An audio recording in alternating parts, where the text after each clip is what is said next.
Elder Barawak, Nazarene Hebrew Institute of Faith.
The day of the Lord coming. Now it hugs, now it peace will fight. False prophet talk smooth, but the righteous burn hotter. Let's bring that heat.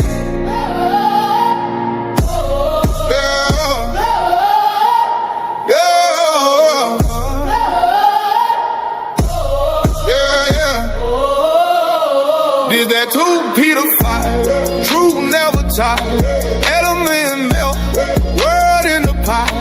He coming back, not sweet but dire. Heaven roll back, skies on fire. False teachers talk, we expose the lie.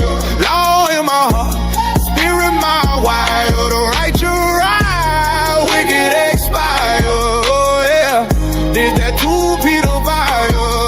They stole lies in the temple hall, told the people sin and still ball. But Peter warned they doom been sealed, chains of darkness, truth revealed. Noah preached while the world play games, fire coming next, remember the flames. Sodom burned, La belly fled, that the same heat coming for the dead. Marker laughs and where's your God? But the flood came fast, they fraud. Now it's 5-time earth reserve, every time they lie finna get served. Jumping day like a thief at night, righteous glow with eternal light. He coming quick, keep coming white, the world sleeping, we in the fight.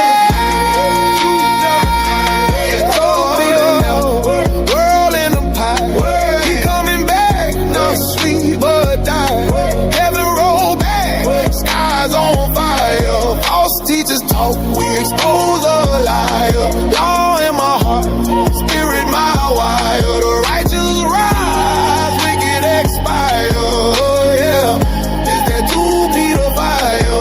They love pleasure more than faith, mock the truth but can't escape. They walking after lust and hate, I full of sin, that's their fate. Why the just man suffer, stand tall. We wait on new heaven, new earth that call. Element burns, burns, fall. Prophecy real, no myth at all. Every word revealed by flame. No more shame, no more gain. The day of the Lord, judgment reign. Ain't no peace with them that profane. So I move clean, watch and pray. Keep my sword sharp every day. The world pass, but you gon' stay. He coming back with fighters left.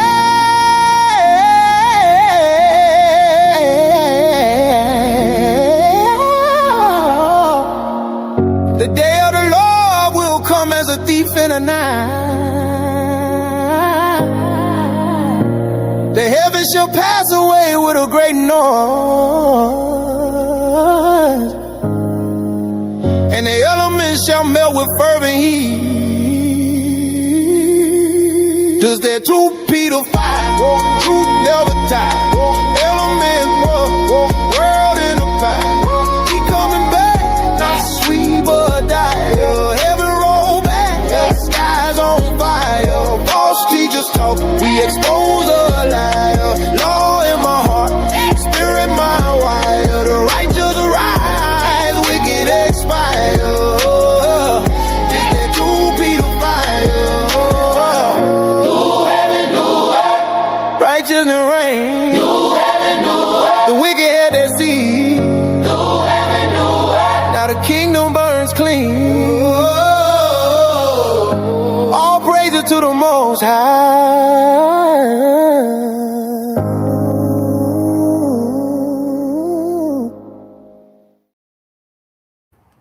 All praises. Shalom, family. This is Nazarene Hebrew Institute of Faith. We're not affiliated with any camps or hate groups. We got a special guest today. He's going to be doing a presentation. And we, audience, just to let y'all know, we are allowed to, we talk behind stage. We're allowed to ask questions during this presentation. It's a long presentation.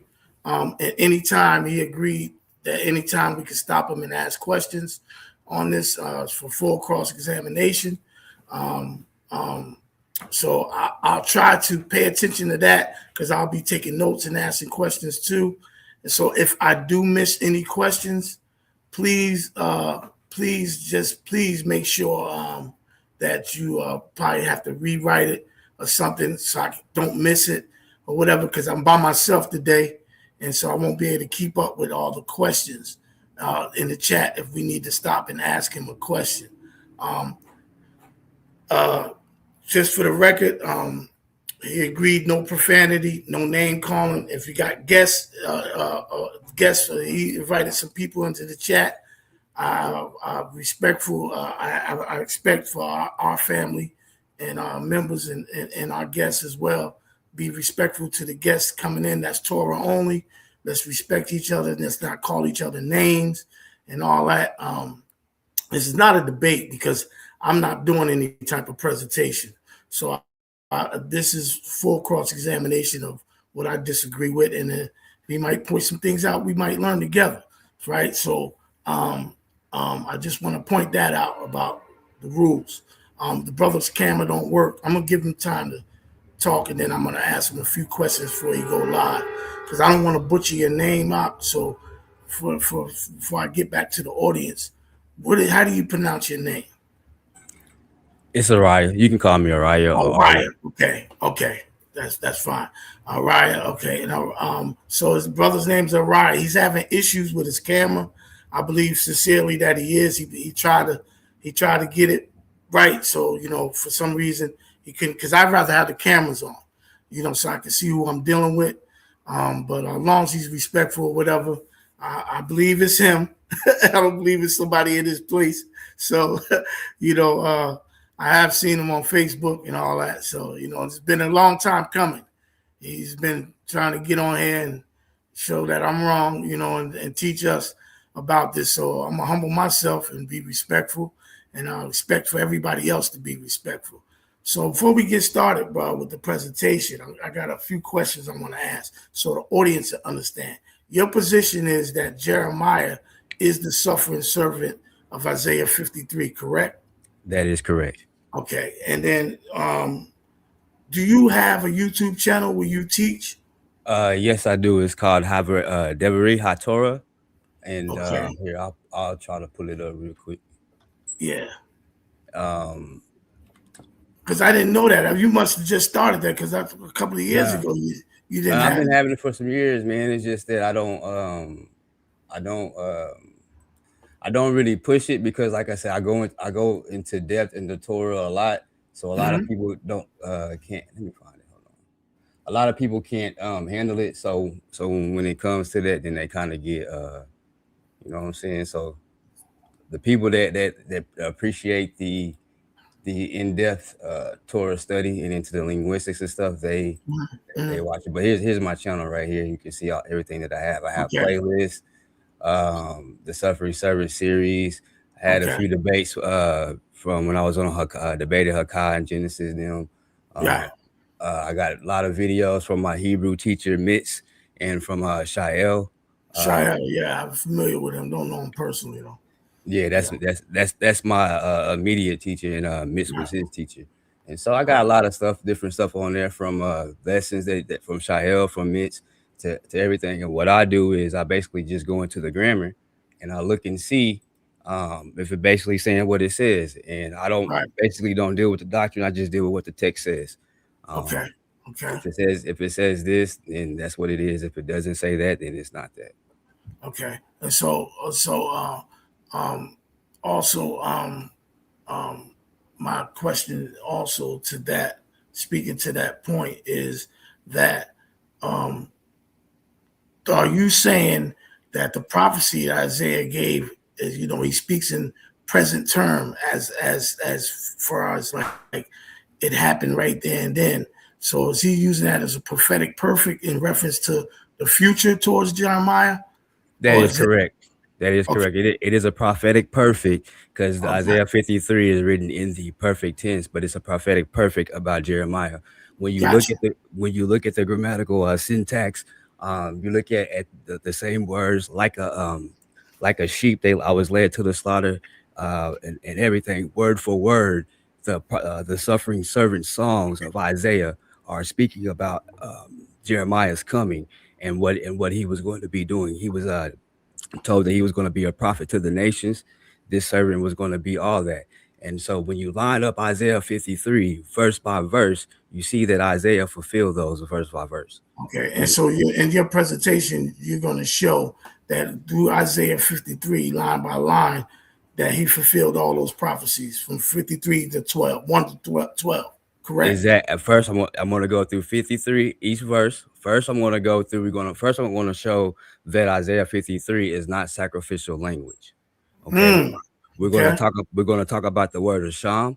I'm gonna show you that Asham just means guilt, and depending on the verbs and nouns that are used in the context of that, depends on if it's sacrificial language or if it's courtroom language. And so Okay. so you don't see any temple, you don't see any altar, you don't see any blood, you don't see any Kohen in Isaiah 53. And so I want to show the difference between when a sham is used for sacrificial language and when a sham is just used just plainly as guilt. Okay. All right. So we got everything, family, and we got his answer in here. And shalom, shalom, everybody that's coming in. I don't have time to greet each and every person. Shout out to everybody in the chat. I will say Yahan and the K Judah. Y'all keep the chat honest. And if y'all got any questions, anybody in the chat, please post them as we go, as he does this teaching. And I'll be asking my questions as well. I'm real familiar with the courtroom language. I respectfully disagree with that. That's just a scholarly terminology. But I am familiar with the sacrificial language, and I do have some questions about a sham. I know that you're more intermediate Hebrew. I guess you had told me that. I'm a babe in Hebrew, I'm but still a I babe. do understand. I'm still a babe, just like you. I just you know what I'm saying. I'm Well, still a babe. you had told me, hey, I got to be respectful, but you're entirely different now than how we was dealing with each other.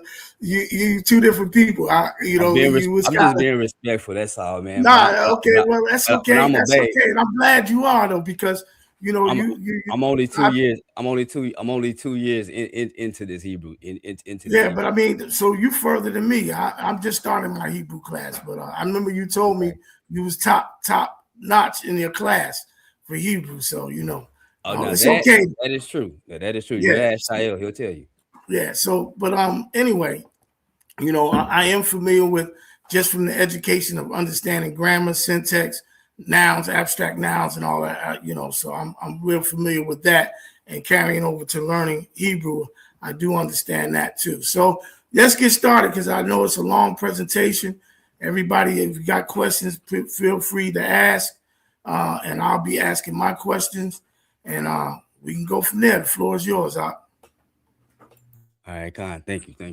All right, so the presentation is of Isaiah 53 is courtroom language and not sacrificial language. All right, so the claims that I'm about to prove is that Isaiah 53 and 10, it lacks, Isaiah 53 as a whole lacks temple, ritual vocabulary. Therefore, it should not automatically be read as a sacrificial text. A sham has the same legal sense, and you'll see this in Genesis 26 and 10, meaning liability and guilt, not necessarily a ritual offering. All right. So in Isaiah 53 and 10, we do not explicitly find markers such as altar, priest, blood manipulation, offer up, pleasing aroma. None of these vocabulary words are mentioned in Isaiah 53. And so when you look at Isaiah 53 and 10, it is not describing a temple ceremony. All right. Now, the word sham, it does not always mean a guilt offering, right? If you go to Genesis 26 and 10, you will see that Abimelech asked Abraham, why have you brought this sham upon me? So does that mean that it is a guilt offering as well in that? There's no sacrificial language. There's no temple. There's no blood. There's no pleasing aroma. There's nothing in that passage as well, the same as Isaiah 53, to mention that it is a sacrificial language. So it's the same context and the same grammatical structure as used in Isaiah 53 and 10. So are we to assume that it is a sacrificial language as well? Or is it just simply mean guilt? Was Abimelech just saying, why did you bring this guilt upon me by not telling me that Sarah was your wife?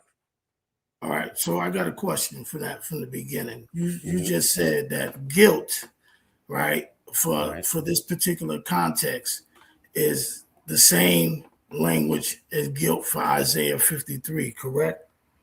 Asham. It's the same standpoint. It just means guilt, correct? Now, you being more advanced than I am in Hebrew, you are familiar with nouns and abstract nouns, correct? I'm familiar with nouns and abstract nouns. Okay, so in context, when we deal with Hebrew grammar and syntax, from what I learned in Hebrew, that the same word that we use in Asham can mean, in the context, it can't be a guilt offering in this particular language because the same things that's used in Micah, right, or Hosea is the same word here for Asham.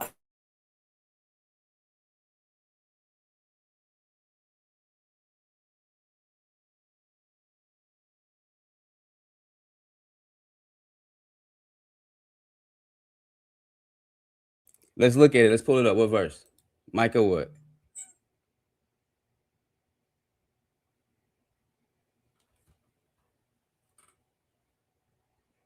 Can you hear me, Brock?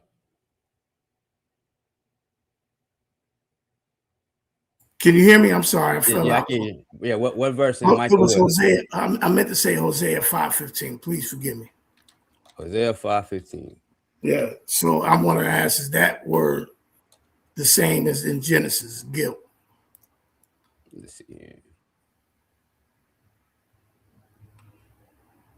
You sure it's Hosea 5:15? Yeah, I believe so. So until they acknowledge their guilt against it means guilt culpability. You're in Hosea 5:15? Yeah, it may be different in Hebrew because the verses. See. Because if not, I can pull mine up. Yeah. You want me to pull mine up? Yeah, pull yours up because I'm not seeing Hosea 5:15. Let me see if I got it, because sometimes I'll be all over the place. 5:15. Oh, spelled Hosea wrong.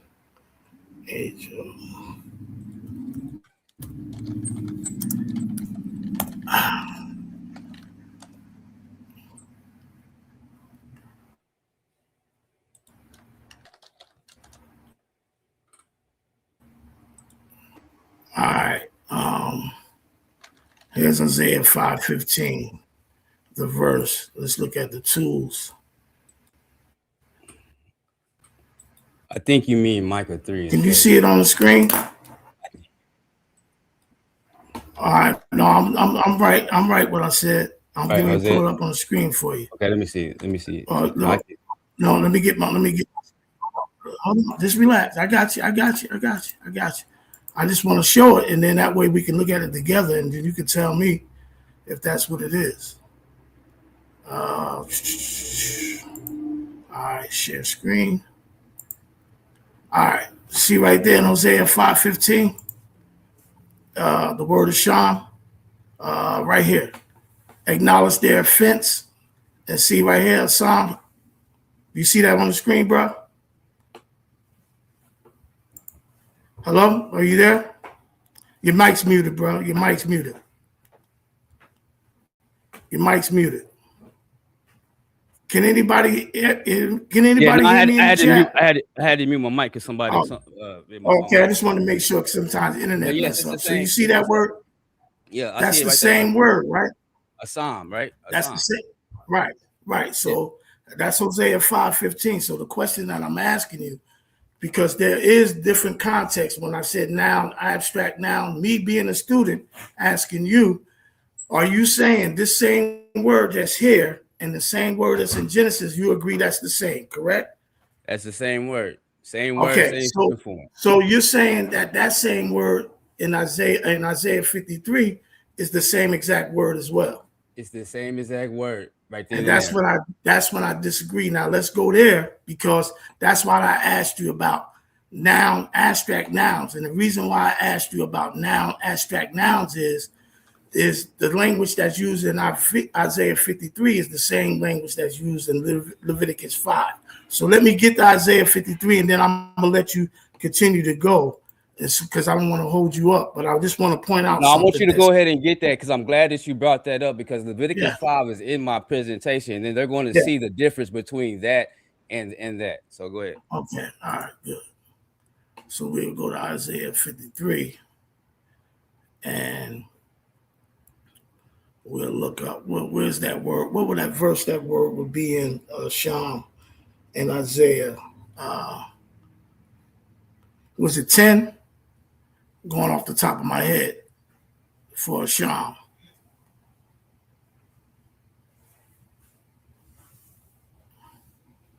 All right.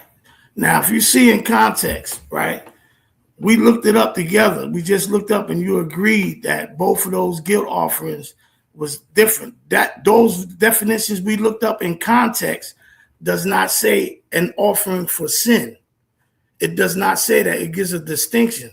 When we looked up Genesis and Psalm, and we looked up Hosea 5, those was just guilt. It wasn't an offering. This is sacrificial language right here. Those two were not sacrificial languages. That was just like saying, let me use for the example, that's like saying, man, I feel guilty for cussing somebody out. That's different from this language in a Sham. So there's a distinction with a Sham.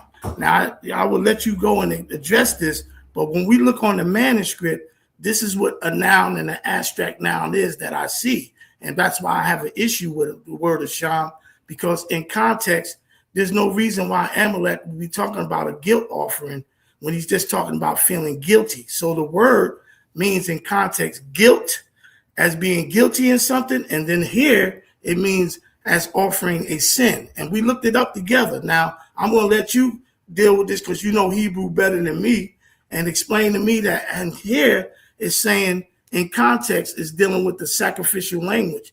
And if you look this up in Leviticus, the same definition is in Leviticus chapter 5 and the rest of the sacrifices and other places as well that I'll show.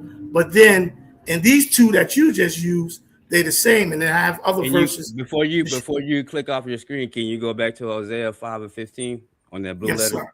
Yes, sir. And then I don't want to be holding you up because I got a lot more that I want to. Okay, and so what you're saying right there, you're saying in Hosea 5:15, based on the blue letter, that the word Asham is there, correct? No, I'm not just basing off the blue letter. The Brown Driggers says the same thing. If you want to use other concordances, the question I'm trying to ask you is that what word is used there? Is it word user offense or is it user guilt? Because What I have is Yasimu. Okay, so what I showed you, and Yasimu does not come. Yasimu is it comes from the word Asham, but it's not the same word Asham. Yasimu is a conjugate of the word Asham, and in Hosea 5, let me finish. In Hosea 5:15 is a causative imperfect third masculine plural. So again, Yasimu and Asham. Asham, it's not the same word. So that right there, so we can kill that argument right there. When you go, all right. So hold on. I'll let you talk, brother. No, I'm trying to understand what you're saying. I got confused. I'm not trying to overtalk you. I just want to understand because you said something that I didn't understand. So you said the word in Hosea 5:15. Hold on, I'm about to show. Can I show my screen? I'm about to show everybody what I'm talking about. All right, but I just need you to answer that. And I'm gonna shut up. Just trust me. I just want to hear you say that the word I showed you in Isaiah 5:15, that's not Asham. Is that what you're saying? It is a conjugate word of Asham. Show my screen. Share my screen. I'm showing it right now. I got it pulled up. All right. So now you're saying that the manuscript don't say that. I'm confused. No, I didn't say that the manuscript didn't say that. I'm telling you right then and there. What you're trying to do is take that root word that is used in Hosea 5:15 and say, oh, the root word there is Asham. Well, that's what it says. That's what it says on the man. What does it say in Hebrew? Are you going to keep cutting me off, or are you going to let me finish, brother? All right. Okay, go ahead. I let you talk, and I let you add the floor. You said to be respectful. I'm being respectful to you. You're right, brother. You're right. I apologize. You're right. Okay. Go ahead. I'm gonna mute my mic. Can you read this right here? What word is this right here? What's the final word right there in Hosea 5:15? Hold on. Let me switch the screen real quick. I don't see where you at. Hold on. Let me switch the screen. I tell you, I'm a babe in Hebrew, man. I got to switch the screen real quick. Hold on. All right. Okay, so here is Hosea. Can you see my screen now? Here's Hosea 5:15, right? This is the word right here, the final form. Do you see Asham? Please tell me you see Asham right here. Now, you have the root word Asham right here. That is the Sheresh root. You know what the Sheresh root is? It's a 3-letter root.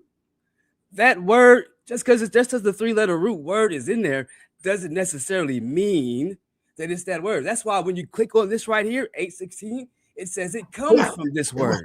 It does not mean that is the word. It comes from this. That's why it has. Look at all these definitions down here, brother. You have the Nepha stem. What does it mean in that? You have the Hipha stem. What does it mean in that? You have this word. What does it mean in these different stem forms? That is exactly why it has a different stem form. Let's see what Leviticus 5:5 says. His guilt. It's a derivation. Yasam, right? Yesam, right? Imperfect third masculine singular.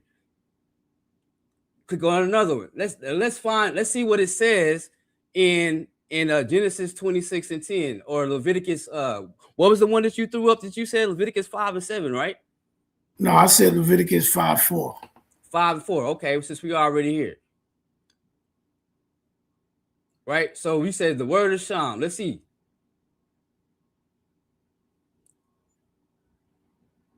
Right here, wait a psalm, right? But you see the difference. We got the conjugate, the conjunction verb right there, and his guilt. But the difference is all in this chapter is blood mentioned, it's sacrificial mention, it's a Kohen mention. All those things. That is the difference. When you go back to Genesis 26:10, you don't see these things mentioned. You don't see these things in Isaiah 53. You don't even see those things in Hosea 5:15 that you mentioned. You don't see any Kohens. You don't see any sacrificial anything. So it is guilt. So my question now to you is, as you teach, you're saying the manuscript that we just looked at in the Hebrew manuscript that word is not there, Asham, because I just looked at it and that word was on the manuscript there when we looked at it. So that's what. Then you went to somewhere else. So is it two different? Where else did I go to? I showed you. No, but what I'm asking out of confusion, because this is confusing to me, because you're saying that it don't say that, right? And it does say that the word is Asham there. I'm talking about in the Hebrew. in the Hebrew. So what manuscript is you using to say it don't, or are you just using a concordance to say that? What does is the manuscript different than the one that I just showed you in the blue letter? If I'm talking about the Hebrew, because you know Hebrew better than me, so you would be able to show that. We're looking at this manuscript right now, the Leningrad Codex. All right, it's right on the screen. So that is the same manuscript that I went to, correct? That's the Leningrad Codex too, right? Would you agree? No, the blue letter Bible has errors in it. I didn't ever say that. I never said that. I said the manuscript I went to, that is the Leningrad Codex. Do you agree? Yes or no? But I just said that it has errors in it. I just pointed you and showed you the error right there, right? No, the Leningrad Codex is just the text. I went to the King James Version. That's what has the errors. Now, a lot of that blue letter Bible hub has errors too. It's full of errors, brother. Everybody has errors. All transcripts has errors, bro. But for the sake of us going back and forth, I'm going to let you go on. To me, you didn't prove to me that it was different, but I got to respect that. So let's move on from there and go with your presentation and continue. And I might have other questions. But I do know this as a student, that word that you just showed in Asham is the same word that I just showed in the blue letter. The manuscript does not change.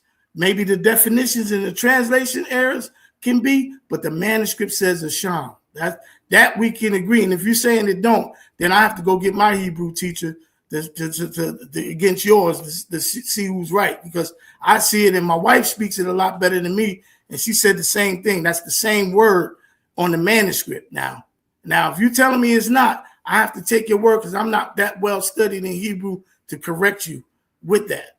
So we can move on. I'll put your stuff back on stage and we can continue because I don't want to keep interrupting you only when I have questions, which you agreed about. So I got to give you the floor because I gave you my word on that. But I just want to move on from that, and then we can ask other questions if the audience got questions, because I want to hear your position on Jeremiah precept and everything that happened. So the floor is yours, bro. Like I was saying earlier, you have Asham used in the legal sense, and you have Asham used in the sacrificial sense. All right. Now to continue on with the presentation, right? You have Asham, 2 Kings 12 and 16. Kosep Asham wa Kosep Hataot la Yubai bet Yude Wahed le Konim Yi. Here we have the words highlighted Hataot in the Psalm. Why? Because in the KJV, what does it say? It says guiltless, offering for sin, trespass offering, and a sham, right? Guilt offering. That's what it's going to tell you every time. But it's not going to show you and tell you that depending on the context of the that it's used in and the grammar around, if it's sacrificial or not. Now you see, both are using the same verse as nouns, masculine singular, right? You have it right here. Let me see here.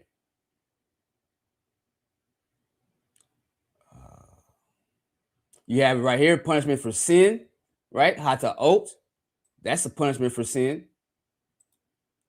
right? And see, brother done threw me all off with all this right here, man. But anyway, we're gonna go to the next slide. Take your time, brother. Don't worry about it. Don't get frustrated, bro. We just disagreeing with each other. I'm not frustrated. You just threw me off a little bit. You know I apologize for that, man. But I mean, you teaching me, so I gotta ask you questions, man. No, that's cool about the asking questions. You just threw me off right there. I'm trying to get back on track. All right, okay. Jeremiah 51 and 5, right? So we have right here as well. We have it showing this Asham again. Kilo Almani Israel, Wehuda Melo, Yahweh Sabaoth, Ki, Asam, Melo, Asam. Mikidos Israel, right? So when you go and read that, is that a sacrificial offering as well? And I'm bringing up all these verses and all these things to show you the difference between when it's used as sacrificial offering and when it's just used as guilt. Same vowels, same stem form as Genesis 26 and 2 Kings 16 and 12. The patak under both consonants. So again, is this sacrificial offering? In this verse, Asham is used for sin. It's used in the legal construct. Let's get 2 Kings 16 and 12. Right? Let's just see what it is, the legal construct. Let's go to the KJV. Actually, let's go to the Hebrew textual.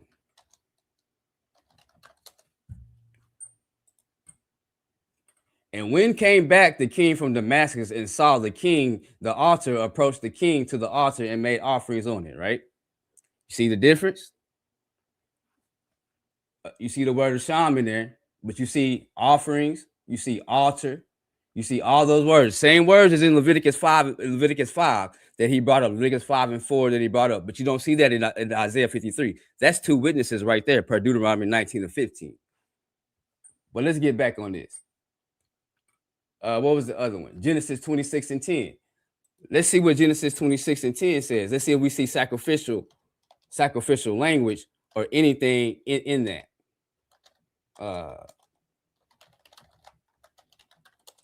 Let's see if we see 26 and 10. My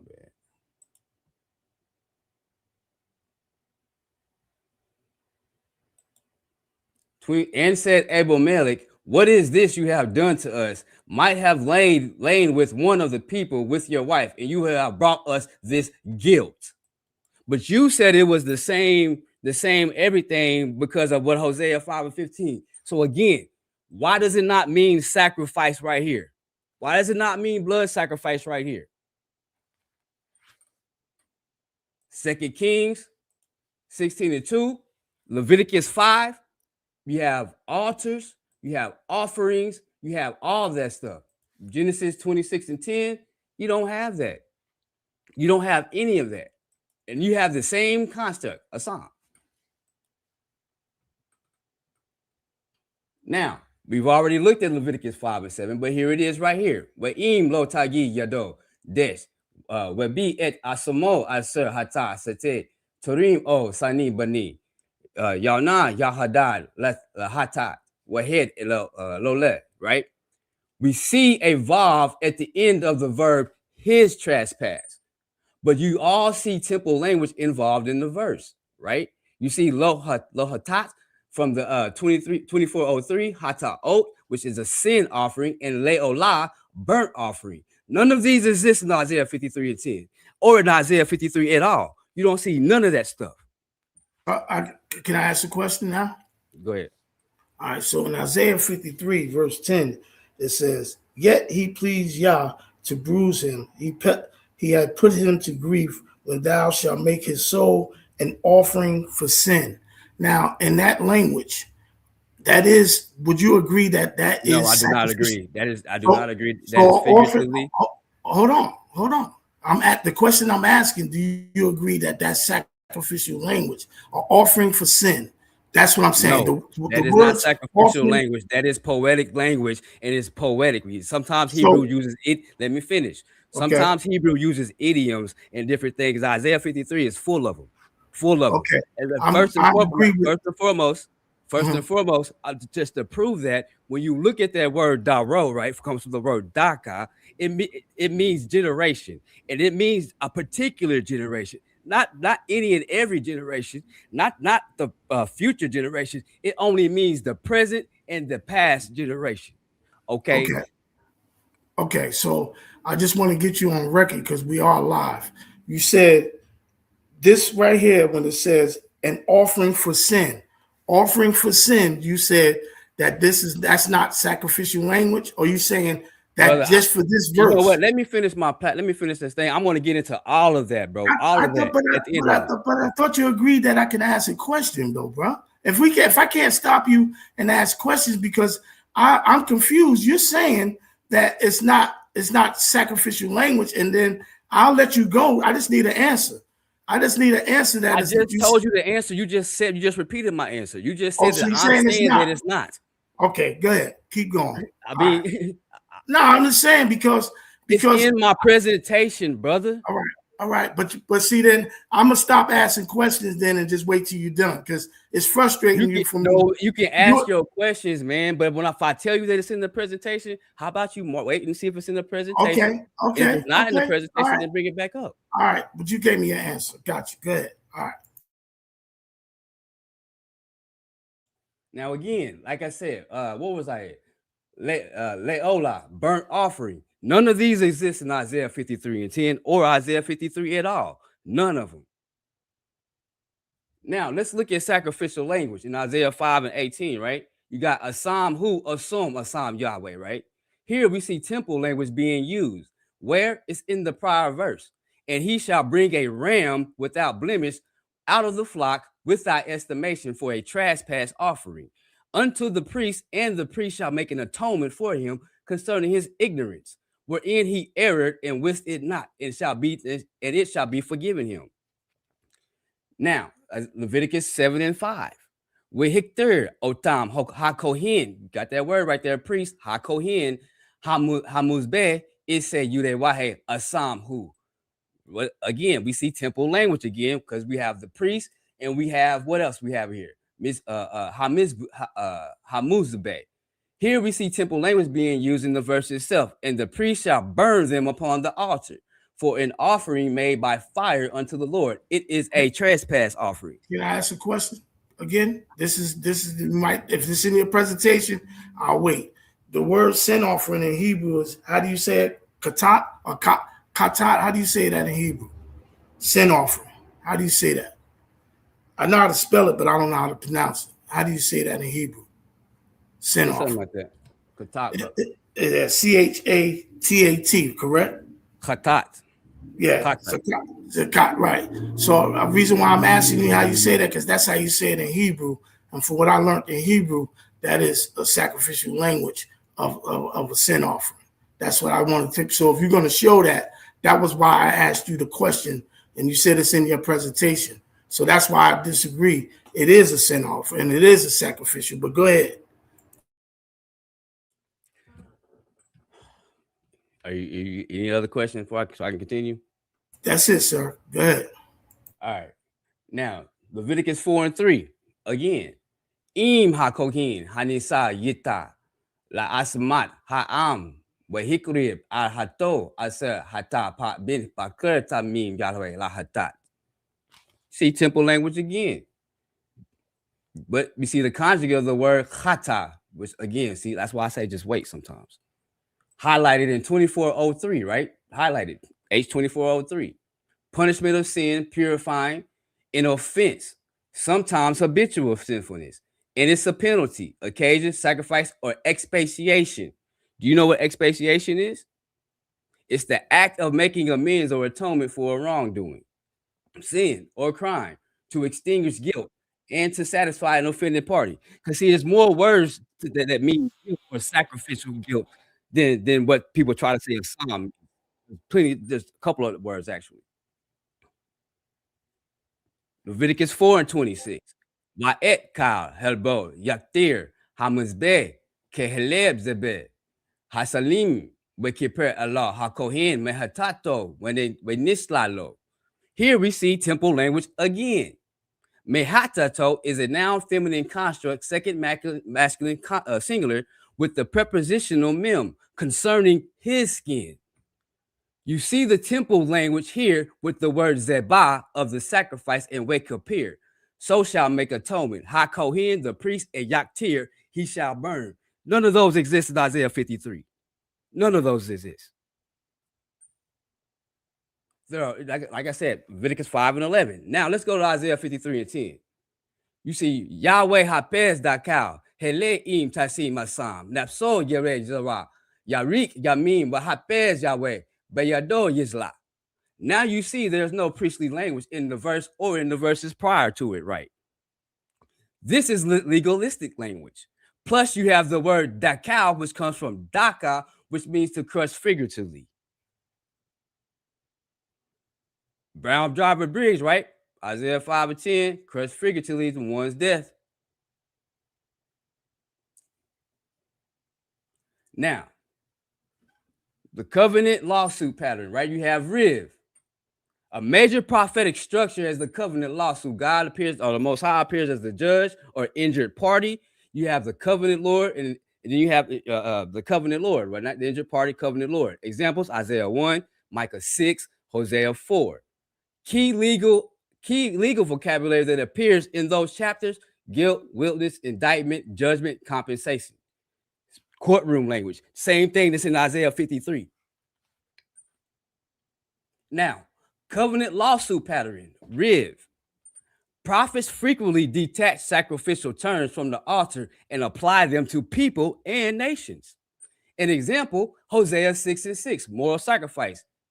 I desire mercy, not sacrifice. No temple scene, no sacrificial language becomes ethical language, right? Still, it is not a sacrifice. It's still not the sacrificial language. Now, some people say, well, Isaiah 66:20, Israel itself is called an offering. Still not sacrificial language. People become symbolic sacrifices without priests and altars. Hence Jeremiah, hence Isaiah 53. It's not a literal sacrifice. It ain't none of that type of stuff. It's figuratively. The Most High was going to crush this person, and this person was going to bear all the injustice from an injustice courtroom system at the time for Israel. And you'll see this when I go into Jeremiah, when I prove Jeremiah from the suffering songs. Now we have legal liability versus sacrificial payment. In ancient Israel, did not separate crime, guilt, restitution, sacrifice, or a single offense could involve all four. So one word, asham, naturally carries both meanings, which I was trying to explain. It does carry both meanings. That's why you have to look and see if it has sacrificial temple language, or if it does not have that, then it's legal construct. That is not theology. That is fact that I am proving through the grammar. Now you have the legal sphere, corrupted sphere. You have liability. In the legal sphere, you have liability, damages owed to courtroom. The corrupted sphere, you had the guilt offering, reparative sacrifice, sanctuary. That is the word asham. That is the two uses of the word. That's why you have to look and see. Is it a altar? Is it dam? Is it Kohen mentioned? Is any of those things mentioned? Okay, then it's legal then. If those things are mentioned, then it's a sacrificial. Temple language. So what happened in Isaiah 53? Notice the dominant vocabulary, legal, judicial terms, right?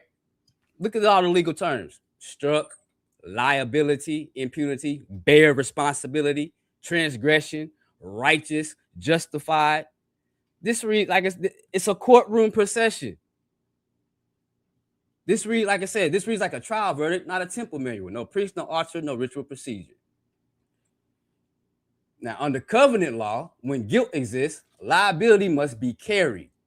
In legal Hebrew, asham can mean the state of bearing compensatory responsibility. Thus, one coherent reading is his life assumes liability. That aligns with Genesis style legal usage. Same thing, Genesis 26:10, when Abimelech said, "Why have you brought this liability upon me? Why have you almost made me create this? Why have you brought this asham upon me? This guilt." I got a question. The topic that you on, asham and the guilt, right? Do you agree that the Septuagint is legit, or you don't?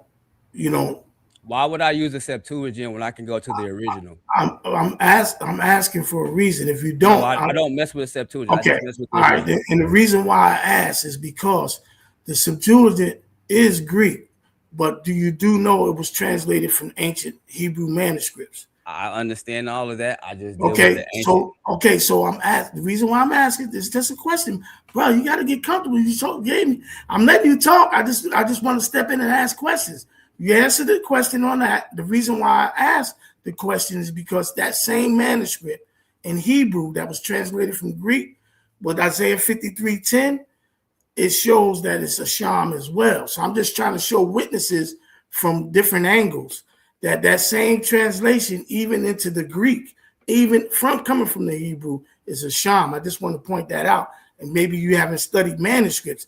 That's where I come in at. I got a plethora of ancient Hebrew manuscripts, a bunch of them. And if I was doing a debate with this, I will. In the future, we'll come back and do this because I think you're missing some points on some things that you might not see. So go ahead.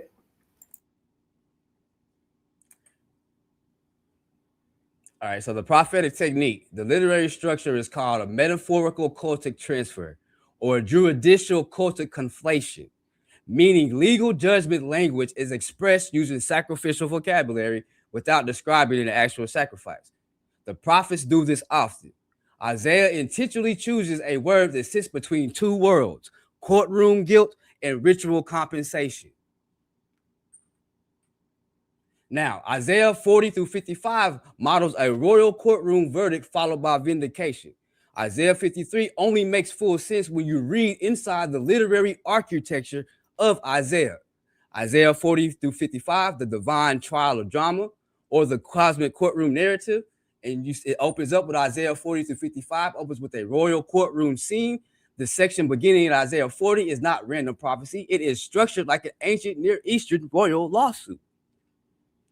Step 1, court is convened. Isaiah 41, chapters 41 through 48, repeatedly uses courtroom summons language. Present your case, bring ye your witnesses.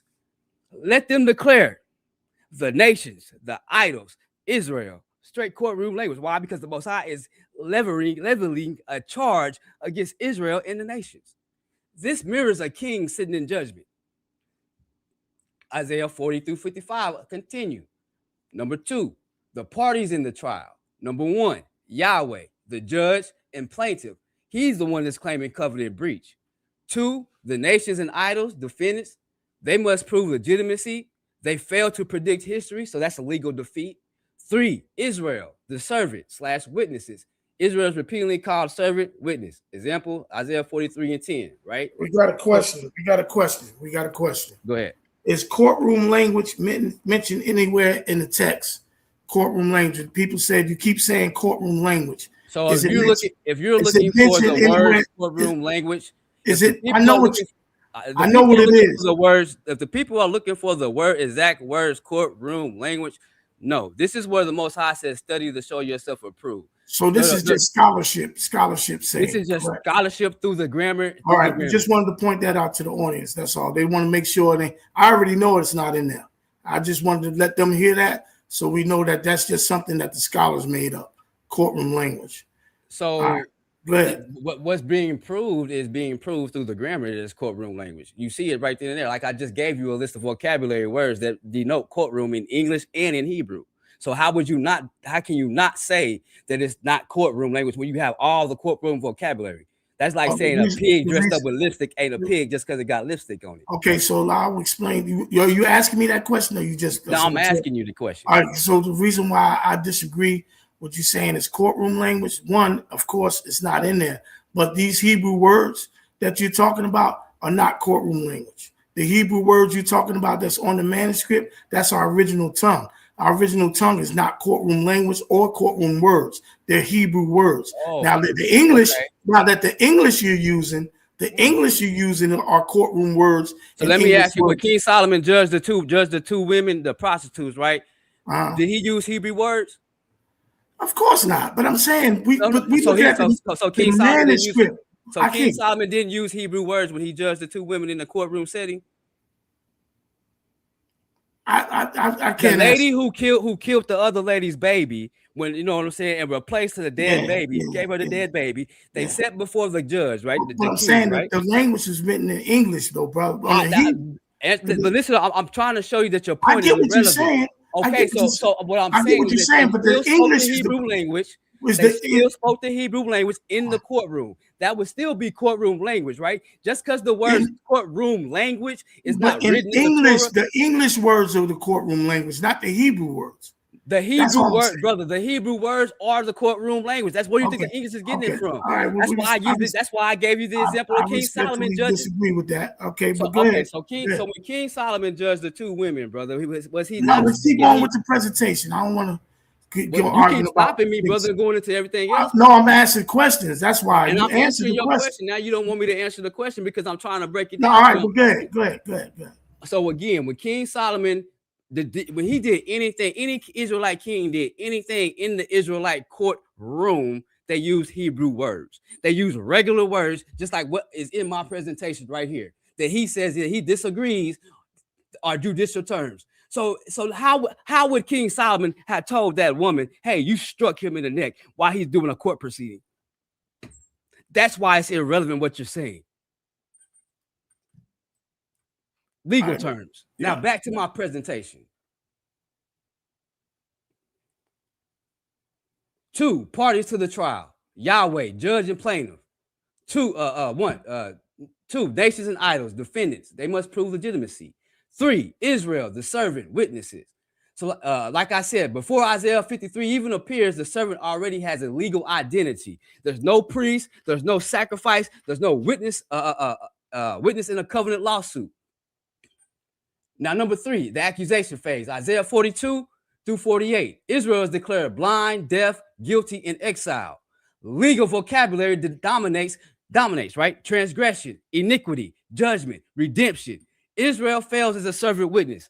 Now, for you to sit there and say that these words, just because they're in English, don't mean legality. If I was in standing in front of King Solomon, King David right now, I would use these exact same words in Hebrew to denote my innocence. So what you're saying don't make no sense. Now, number 4, introduction of the individual servant. Beginning in Isaiah 49, something changes. A new servant appears, faithful, obedient, suffers unjustly, restores Israel itself. The narrative shifts, is legal. The failed corporate servant is replaced by a righteous representative. This is the classic ancient representation law. One figure embodies the people. Trial turns against the servant, right? Isaiah 50 to 53, the courtroom reverses. The servant is accused, he's struck, he's condemned, he's treated as guilty. The language resembles a miscarriage of justice, right? Courtroom sinners, who will contend with me? Let us stand together. Who is my accuser? Now we get to Isaiah 53, the verdict phase. Now the structure becomes clear. Isaiah 53 is not describing a ritual or anything like that. It reads like a witness speaking after the trial. We thought he was stricken.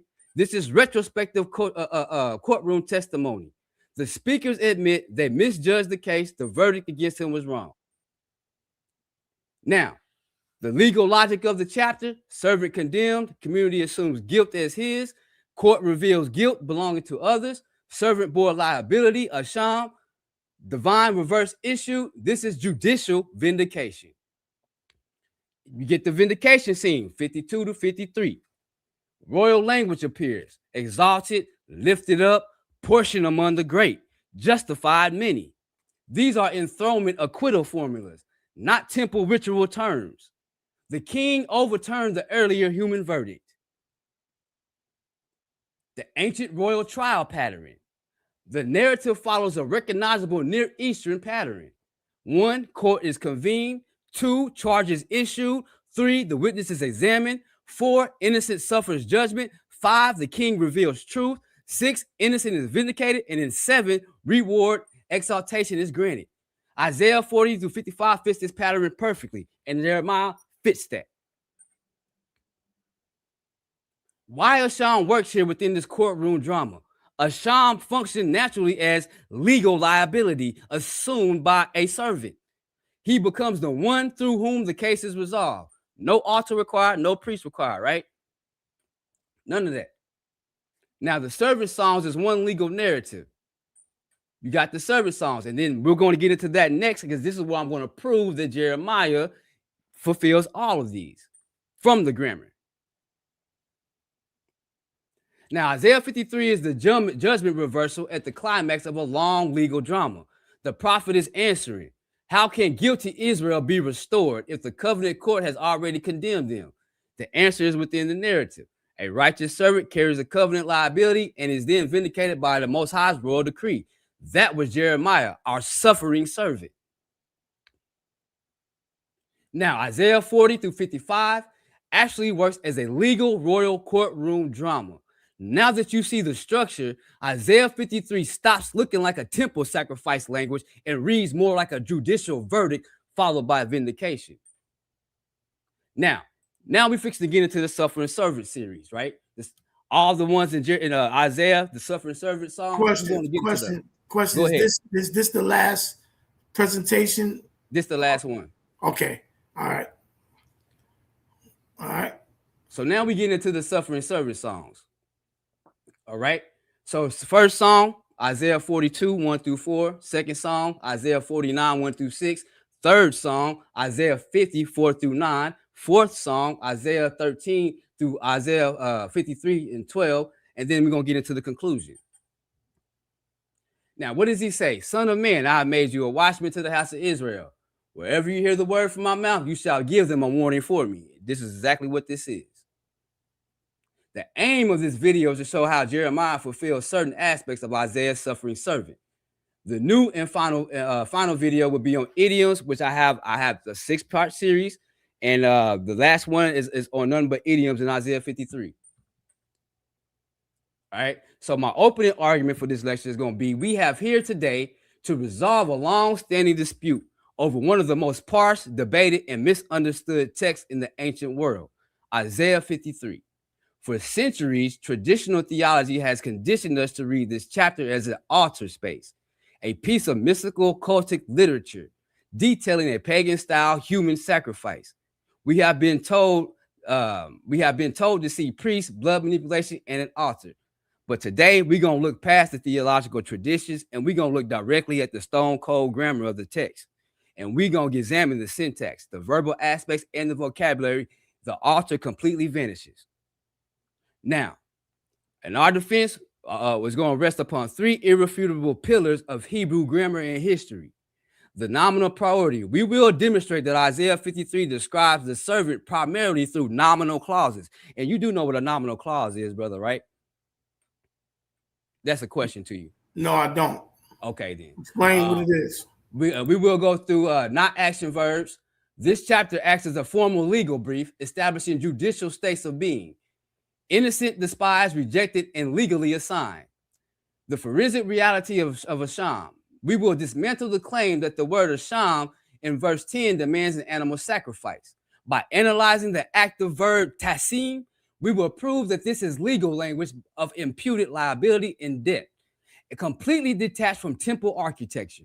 In Torah law, human substitution on an altar is an abomination, idolatry. But a political miscarriage of justice is a historical reality. The past tense fingerprints of Jeremiah, we're going to also cover that.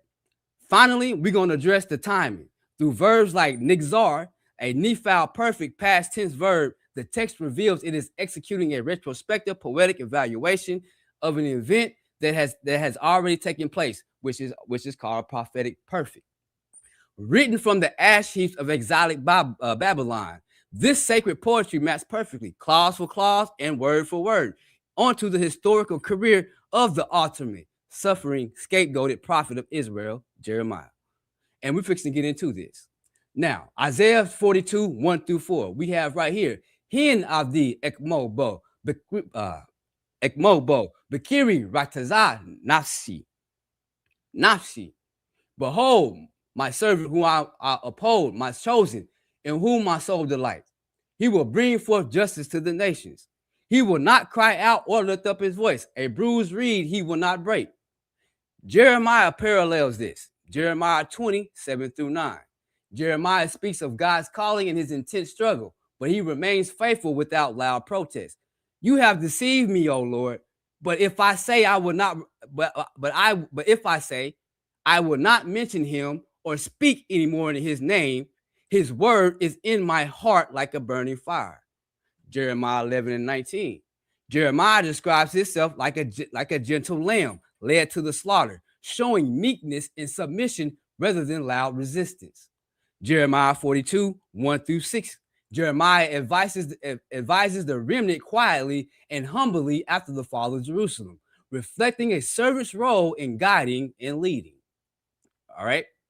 Now we have here Hin avdi ekmo bo bikri ratsha nafshi. Right here, my servant whom I uphold, my chosen in whom my soul delights.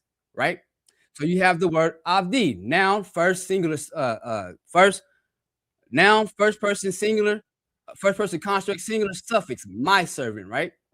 Then you have bo, third masculine singular pronoun. Bo. Then you have in him, right? Ratazah, call, perfect third feminine singular, has delighted, completed. The verbs are perfect past, completed, not future. The servant already exists and was already chosen. Why? Because the Most High told Jeremiah, before I knew you, I formed you in the womb. Jeremiah lived 100 years after Isaiah. So during that time that Isaiah was prophesying, what did the Most High tell Jeremiah when he was born? Before I knew you, I already formed you in the womb. I already had the job I was going to do for you. I already ordained you a prophet to the nations. Now, we're going to compare Jeremiah 1 and 5. Beterim exahak Yedetika Navi Legoyim Natitaka, right? Before I formed you, I knew you. But I just said, I appointed you a prophet to the nations. You got the verb stem, right? Yedetaka, right? Perfect. I knew you. Perfect. I appointed you. Same grammar. A prophet already chosen before birth. Isaiah's servant and Jeremiah are grammatically in the same category. Pre-appointed prophets. Pre-appointed prophets. Lo Yitzhak velo Yisa velo Yishimiah Beklutz kulo. He does not cry out. He does not lift up. He does not make his voice heard in the street. These are imperfects with negative, low, negative participles, low, describing habitual behavior. Now let's look at Jeremiah. But what is the syntax showing us? The syntax is showing us deliberately subverts the exact critique by acting as a profound theological commentary on the exhaustion and evolution of the prophetic office under state hostility. Consider the raw contrast with Jeremiah's lived experience. In Jeremiah 11:11 and in 14:12, the supreme tragedy of the siege is that when the people finally panic and lift up a desperate cry, the Most High declares, I will not listen to their cry. Furthermore, throughout his life, Jeremiah was explicitly commanded by Elohim to do exact opposite of his quiet motto. Go and cry out in the ears of Jerusalem and proclaim these words in the streets of Jerusalem, Jeremiah 11:6.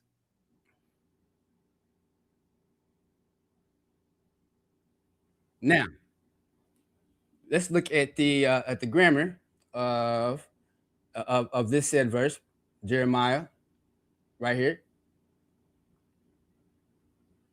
Lakahin ko amar Yahweh. Therefore says the Lord, the definitive prophet legal formula indicating that a final divine verdict has been reached based on prior breach of covenant.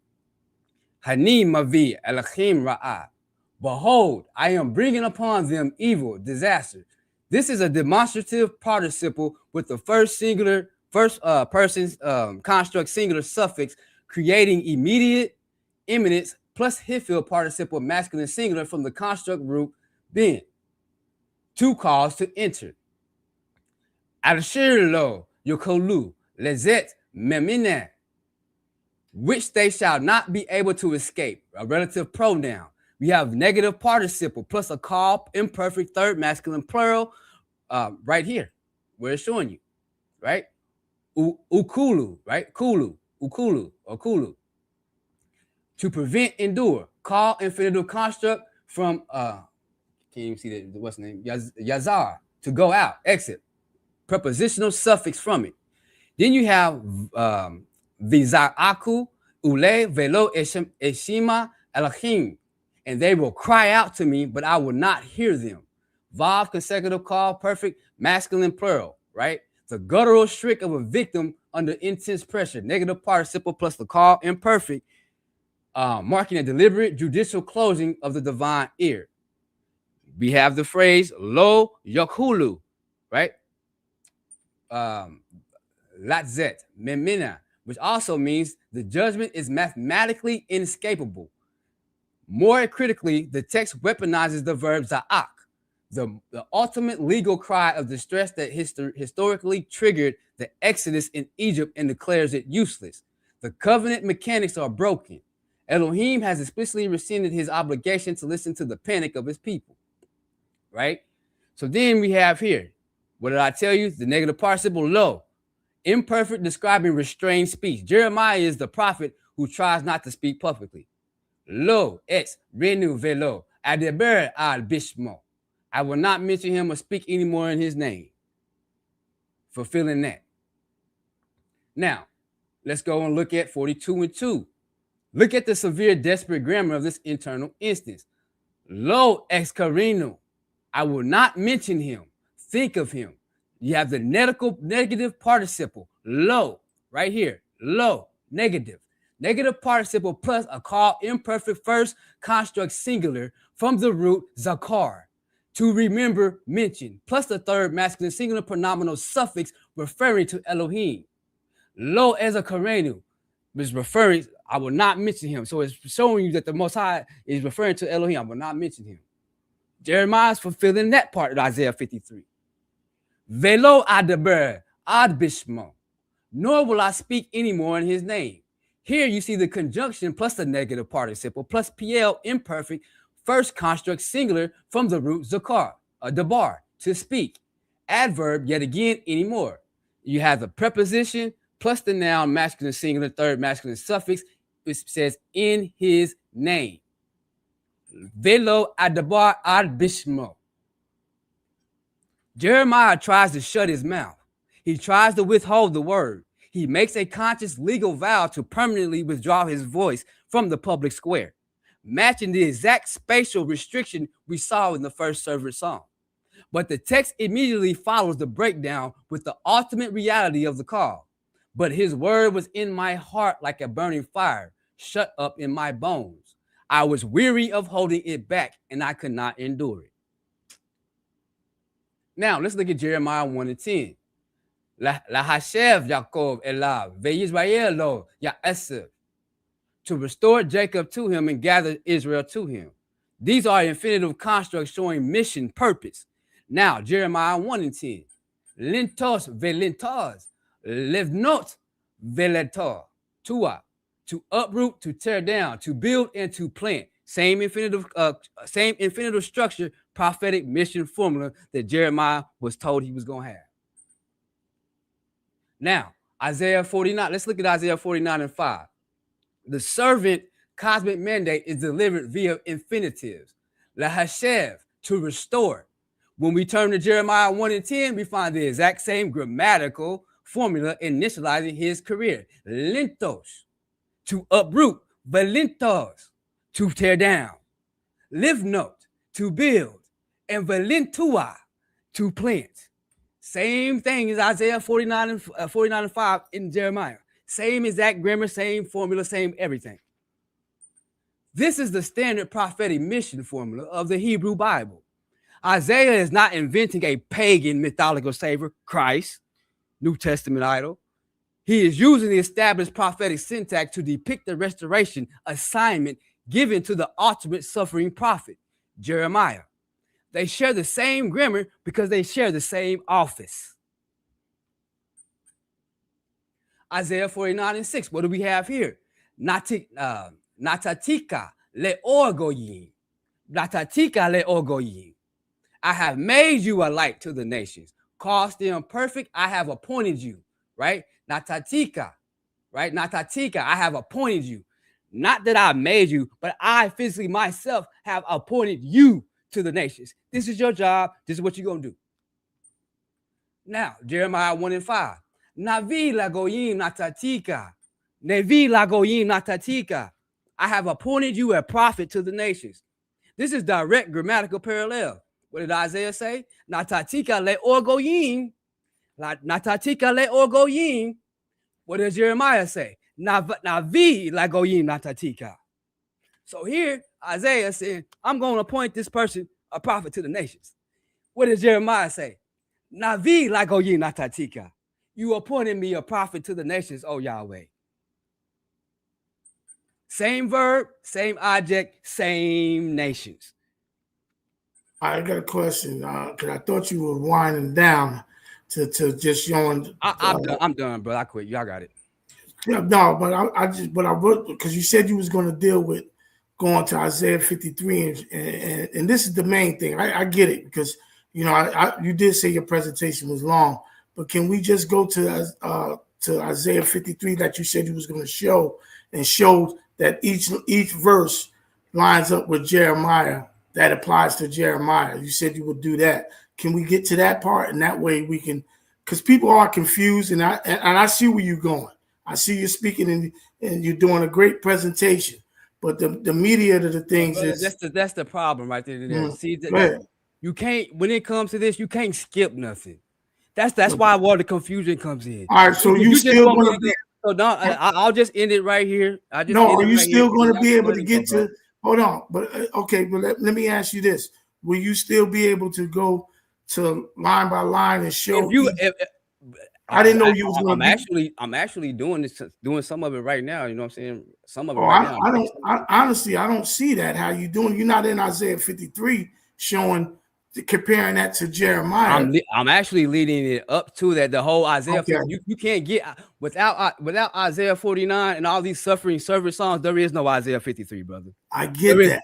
Okay, so if you get that, then why don't you just let me lead up to what I'm doing then? You just want me. Nah, it ain't that I just want you to. I understand what you're saying, but a lot of, like you said, a lot of people are not well studied in Torah, so you'll be over their heads with stuff like this. But go ahead. Brother, how much longer you got? How much longer? I'm sorry if I'm over people's heads, brother. Okay, but relax, bro. Relax, bro. I ain't gonna just cut you short like that. Relax. All I'm asking now is how much longer you got before you get to that part leading up. I see where this stuff at. Let me skip all this. Yeah, just trying to give you some time, man. I get it. I get it because I got media questions. I got a lot of questions. You've been getting frustrated. That's why I've been trying to just let you go so I can get the questions out at the end. Because I see it's frustrating you as I ask questions. That's why I tell them back, because people came in thinking this is contentious. But, this is how we teach, bro. We answer questions. We don't get frustrated. We don't get frustrated, though, with questions. You really got frustrated, bro. That's why I backed off. I ain't want to upset you because I did say I was going to let you teach. Because I was trying to tell you what you were asking me was in the presentation. I had everything structured. But still, I come from an academia, brother. We do everything structured. You know what I'm saying? So if I'm presenting a case and presenting a lecture, this is not a debate, though. This is not a debate. I get that.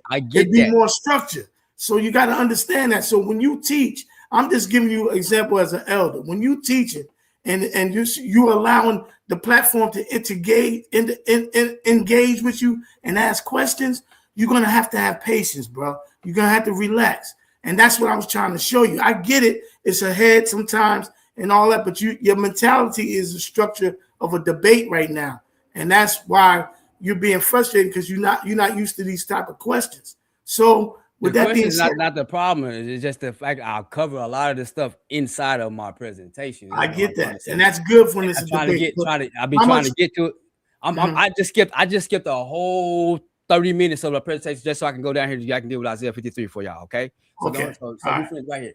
All right. Isaiah 53, man.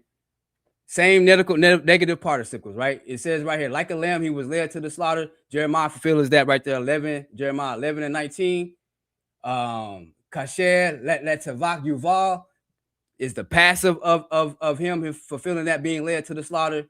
You got Isaiah 53 and 3. Nivzeh Yakadar Ishim, despised and rejected of men. Jeremiah 15 and 10. Kalum Mekalelim Oti, everyone curses me. And then you also have Jeremiah 20 and 8. Kolu La'ag Vakekes, I am a laughing stock all day. You got a couple of other things too as well.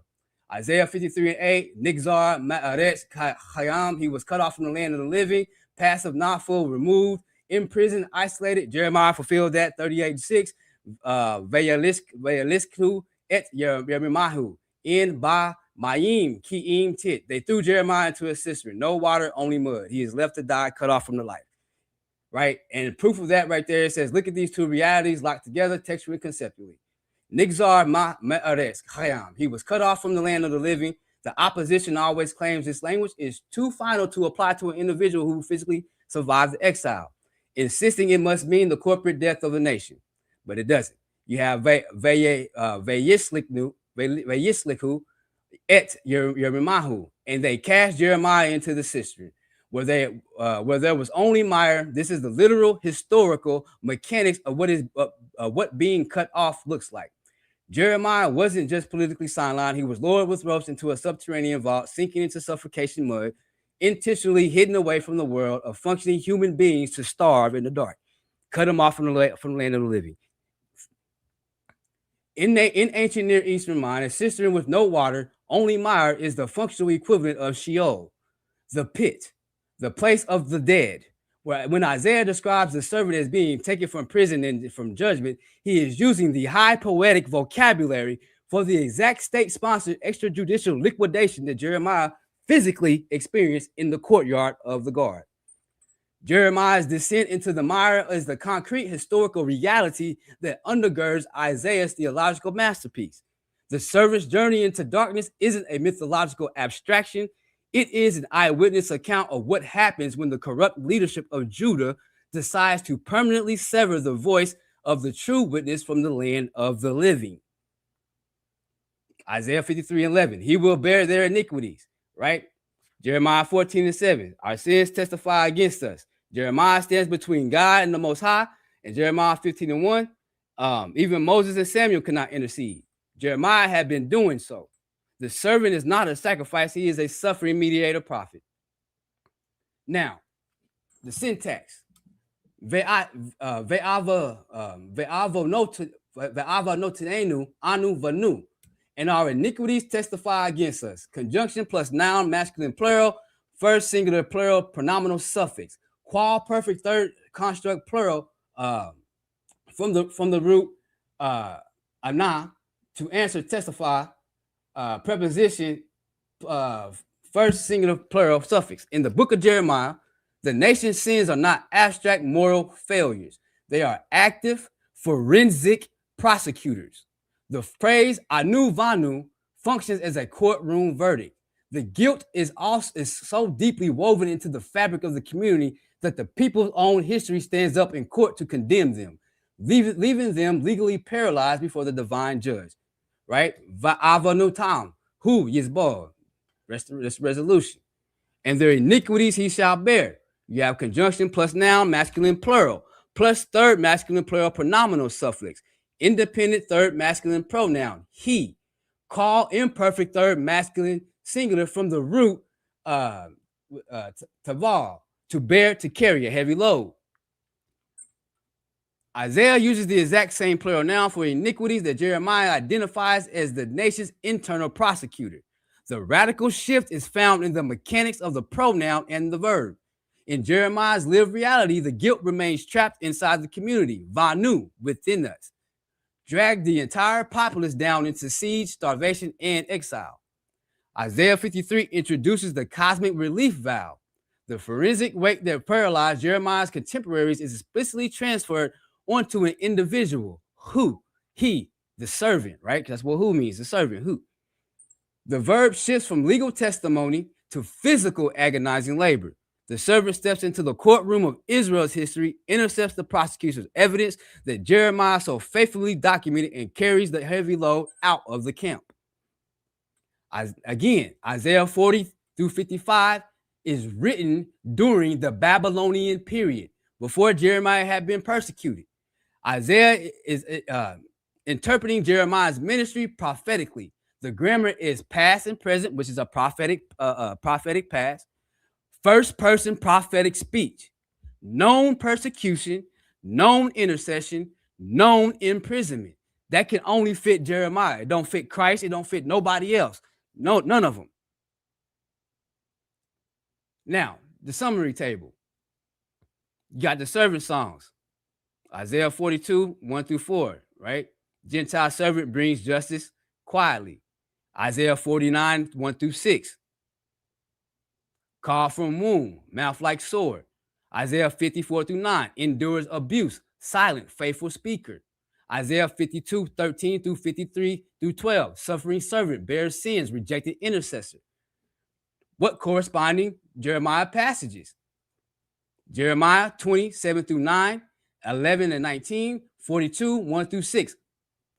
Jeremiah 1, 4 through 10, Jeremiah 15 through 19. But you want, I forget, you only worried about 53. So, okay. So 53, 52 through 53. Jeremiah 15 and 15. Jeremiah 20 and 7 through 8. Jeremiah 37, 15 through 16. Jeremiah 38 through 6. You could look in the book of Lamentations. It's all throughout there. All of it. Jeremiah fulfills this from the grammar and from the grammatical syntax and from the text. Jeremiah fulfills this. So anybody say anything different, they must go into the grammar, and they must go in the grammar and prove all these things that I showed in here in this presentation.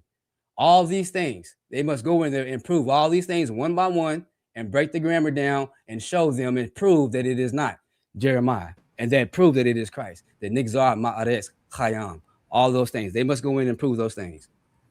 All praises. Now go ahead. I'm done. All right. So I just want to give you that advice. I mean, I know you got a channel, but it's obvious you don't teach to a live audience. You just teach through videos, correct? You don't like teach, like have a ministry and teach and asking questions and engaging back and forth.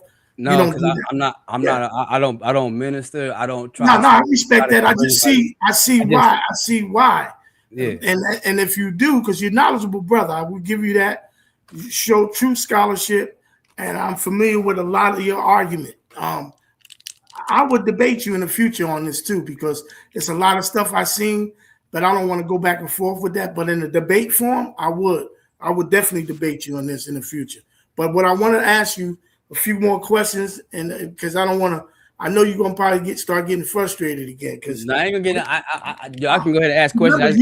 Remember, you taught us, and see, I had to hold back a lot of the questions because a lot of people was coming in and they think this was a contentious thing, and it all started because I think I frustrated you with Asham and threw you off your presentation and all that, and I understand. And then we overtalked each other a little bit, and I did say I was going to let you do that, but engage. And so a lot of people didn't understand what was going on in the chat, all that. But I want to go back to Isaiah. I tell you what, we can set that debate up. We will. We definitely will, because I want to get with you.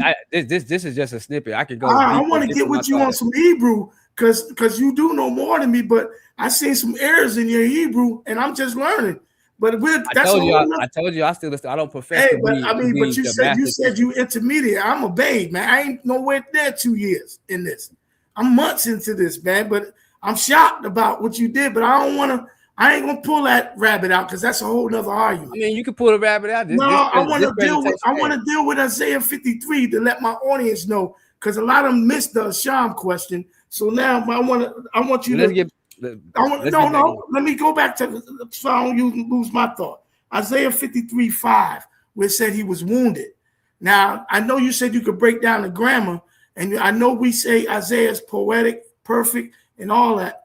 But Isaiah 53:5, do you agree that Hebrew word is literally, there's no way it could be a prophetic or idiom or any of that from the definition of that word? Because it's a similar word I'm going to go to after that. So that's my question. In Isaiah 53:5, the word wounded, what does that mean? Because that's talking about Isaiah. And then my second question to that is, show me the precept where that happened to Jeremiah.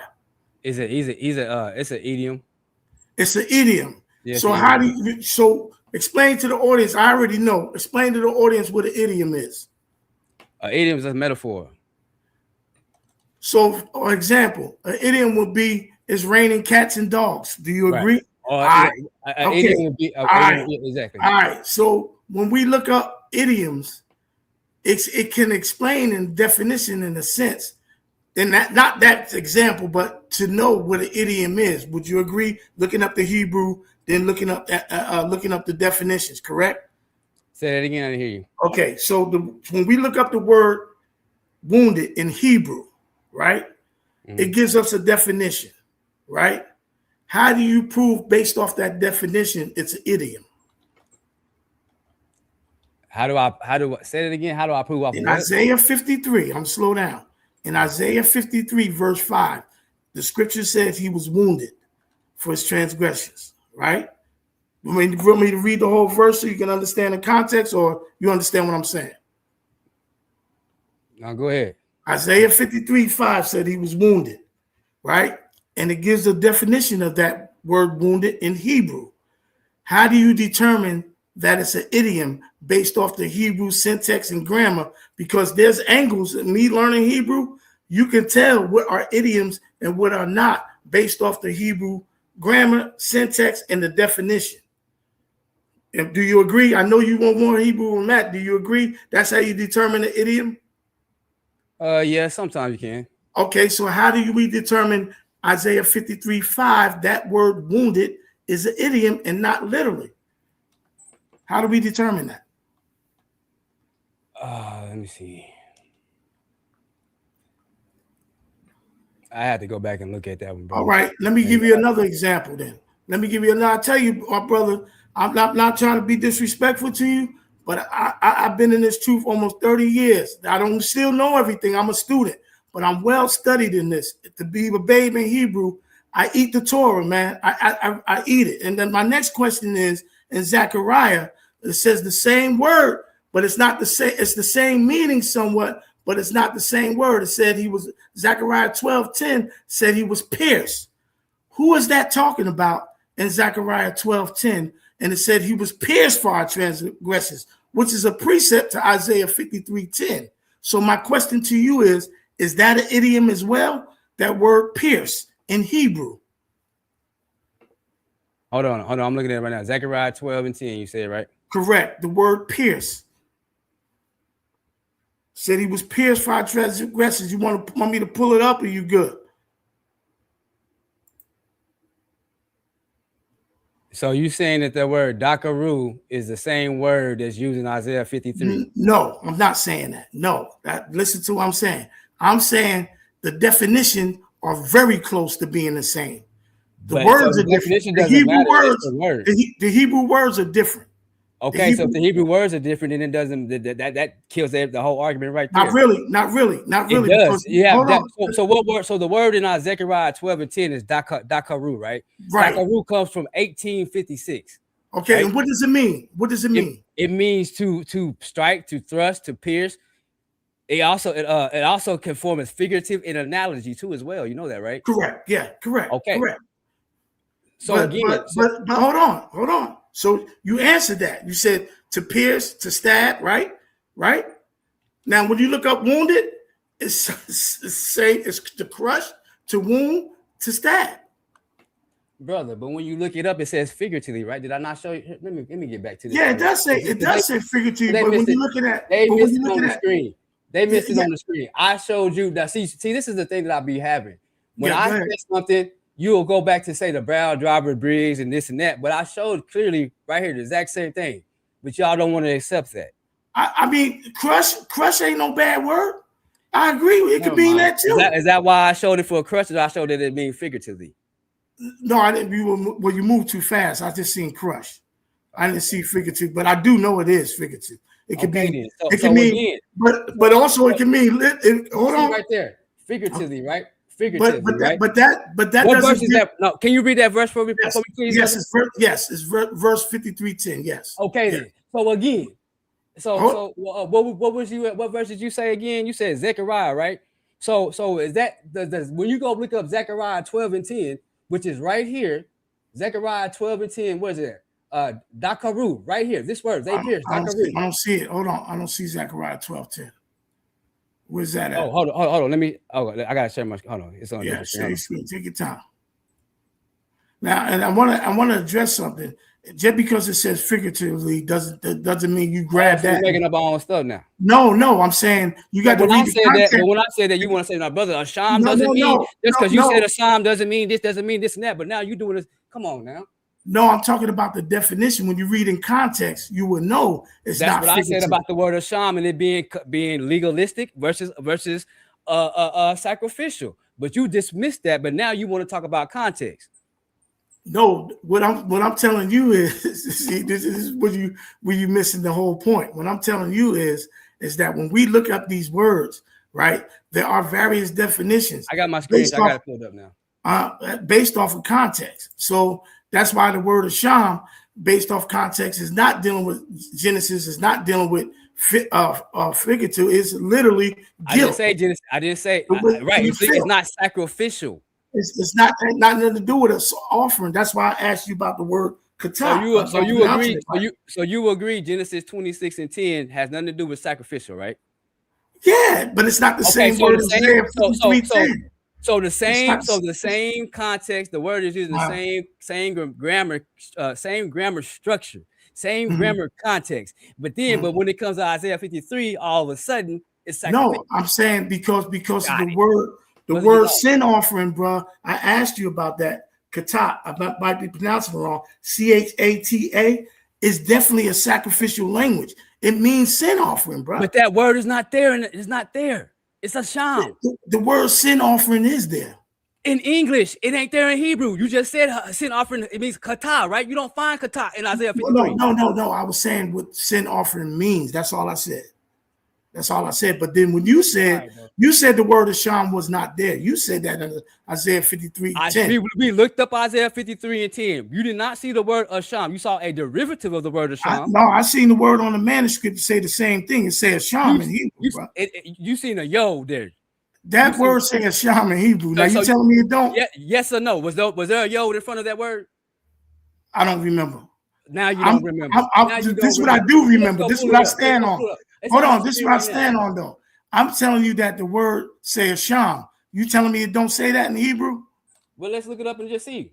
I just need your answer for that. Do we ain't even got to look it up? I'm finna show the people right here. Let's go look it up and see right now. Okay. All right. Let's go look it up and see right now. You saying we being taught the wrong Hebrew? You saying the word? No, brother, you've been saying but I speak was Yiddish for the longest. Until recently. Come on, man. Yiddish. Brother, we know all that. Everybody know I'm wrong about that. Yiddish for the longest, bro. Come on. Everybody know I've been wrong about that. Okay, then. So what else you been wrong about? That don't a lot Maybe of things. You should humble yourself, brother.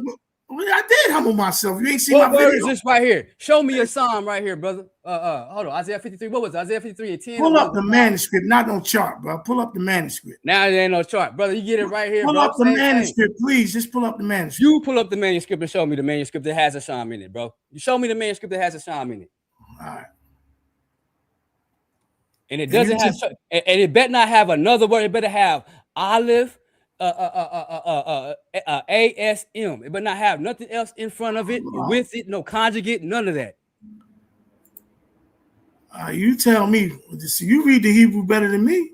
So when I pull it up, you read it. Again, we back to the Blue Letter Bible. This is the same manuscript, though. No, it's not the same manuscript. The Blue Letter Bible got errors, brother. It's full of errors. Hold on.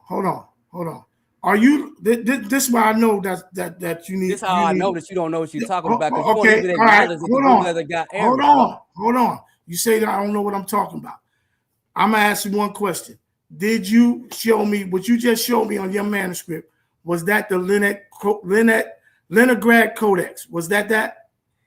What you just pulled? It was the Leningrad Codex. All right. You answered the question. You said it is. This is the Leningrad Codex too. So right, let me. Now show me that I'm wrong. This is why I told you. You talking about I'm being prideful, not showing. I'm gonna show you because you know what? Our teacher just asked us this question. You said something that was wrong. I'm gonna show you. You need to humble yourself now. With all due respect, you accuse me of not doing something, and I'm giving you the same manuscript you pulled up. This is the Leningrad Codex. That's it. So, all right, hold on just a second. I'm about to find something real quick, and I'm going to show you why. Just because it says Leningrad Codex, but because it's the Blue Letter Bible, the way that they translate things. Translation errors, bro. That's what the errors are. I know. I did a teaching on that. The King James has the most translation errors there is. Okay, bro. So when I show this error, you're not dealing with a babe, but the manuscript says when I show this error, I want you to go show another error just like it, since you're dealing with it. When I show this error, you go into the Blue Letter Bible. I'm about to be done with this, man, because I don't want to turn this into contentious, bro. I really don't. This ain't good for my peoples. This ain't good for my peoples. You can show what you're gonna show. I'm gonna decline and move on. And I appreciate you coming on, bro. Just go ahead and show what you're gonna show. I'm gonna tap back. I got so many questions, but I'm gonna debate you. That's what I'm gonna do. That's cool. Set it up. I'm gonna debate you, bro. I'm gonna debate you. Definitely. Because right now, I'm being honest with you. You might know more Hebrew than me, but you're not that well studied in Hebrew manuscripts. I can see that. I can see it all in you, my brother. I'm trying to help you out. And when you get with me on this, you're gonna see what I'm talking about. You didn't even know it was the same codex. I know about. Are you serious? You asked me the question. I told you it's the same, bro. I kept telling you. But you said it wasn't. You said it wasn't at first. No, I didn't. I said that the grammar it has errors, brother. That's what I said. It all has full of errors. All manuscripts. Let me explain something to you. All Can you point out the manuscripts. errors? Can you point out the errors in the blue letter? Do Bro? you know this? Yes or no? You can go back and look at my video. We pointed out 200 of them. Listen, let me tell you something, my brother, and I'm gonna give you some lightning on manuscripts. All manuscripts have errors. All of them. Not one. You keep talking about the manuscripts. Not talking about the manuscript. I'm talking about the blue letter Bible. That's what we're reading, but we're reading off the manuscript, Aki.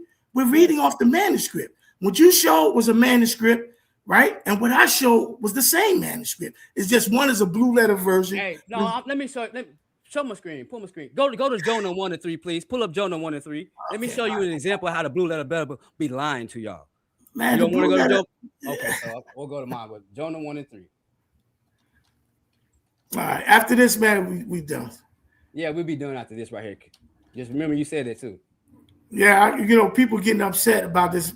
Please forgive us, but this is not about edification now. This is about pride. It's about pride because I'm trying to show you something. I'm trying to show you how the blue letter, but you keep referring to blue letter Bible, pulling that up, right? So I'm going to show you how the blue letter Bible has errors. We're going to go to Jonah. I never said it don't. I showed over 200 errors. You don't even know what type of errors I'm talking about. What type of errors am I talking about? Okay, I don't know. You're right. Show us. Exactly. Now, in Jonah 1 and 3,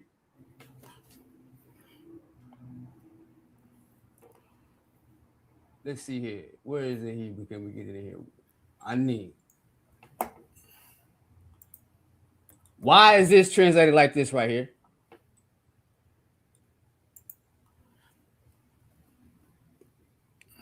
Why do they put a patak underneath that? Yes. Why do they put why? It's an error. It's an error. So let me ask you this. I asked the question. I said why? Listen, I can't tell you some. Let me tell you what I learned about translation errors. Some could be deliberately, some could be ignorantly that they made by mistake. We covered this verse right here in our teaching, bro. If you watch our videos, we covered this. Some could be deliberately, some could be ignorantly, and some could be just, whatever the case may be. So I don't know the reason why. When I keep saying that, you keep talking about the blue letter Bible, bro. I ain't talking about the Leningrad Codex. I'm talking about the translations that you pulling up on the screen and putting on there. That's what I'm talking about. And I agree, it's like when some people really have issues with that one. We not really. It's not really, to me. This is not contention, and it is edifying. I understand some people feel that way, and that's because of us being passionate and going back and forth. The brother has not been disrespectful, not one time, and this is the problem that we need to learn. Sometimes brothers gonna have disagreements.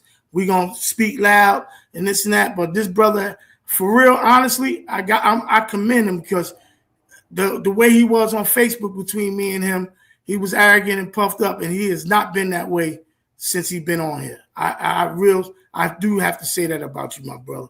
I keep my word, man. I tell you, I wasn't gonna do. I do. So I understand the people in the chat, they're not used to this. Some of them, I know K. Judah, Yohanan, all of us that have been around, they definitely are used to this. But anyway, I'm gonna let it go because I think it's best that we do a debate, and then we can cover a lot more. So I'll give. I'm busy, man. It'll be down the line, but I'm gonna set it up. That's fine, brother. I'm busy. Like I said, I'm gonna get with you like I'm gonna get with you like we did before and plan it out. You know what I'm saying? Yeah, you got my email, man. You got my email. Yeah, I got your email, and also Jedediah, the one that teaches us, who teaches me and my wife. He gonna be on Tuesday. I don't know if you're familiar with him. I got a question for Jedediah because Jedediah, he proved that Christ was born of the spirit and a woman, and I agree with him on that. He said he did what now? He said what? He proved that Christ was born of the spirit and a woman. Of the spirit of born by a woman. You saying? There was no man involved. In other words. Oh wow, he teach that? I didn't know that. I just deal with him on Hebrew. Maybe it was the same. Maybe it was the same. I don't know. Maybe different. But Jedediah, I'm talking about. He believe in the New Testament too. But he be with. Is this the same one that be with sometimes on Deacon Hakar channel? And he be with. Yeah. So what they They proved that, and they actually proved that, and I agree with them on that. They proved that the grammar, the Greek grammar from the Greek syntax, all that. They proved that. They did their thing on that. They did their thing on that. I agree with them on that. All right. Yeah. But yeah, but I disagree with that. Only, I believe in the virgin birth. I disagree with that respectfully. I believe no. That's what I'm saying. Oh, okay. Yeah, I'm saying they proved the virgin birth. Oh, you saying Jediah did? Yeah. I'm saying but you don't believe in the Messiah, though. Huh? You don't believe in the Messiah, bro. So how you believe I still believe what the text says. If people lie, even if I don't believe in something, and people still lying about that, it's still a lie. You see what I'm saying? I see what you're saying, but I'm about truth. So you're saying you believe what the text say, though?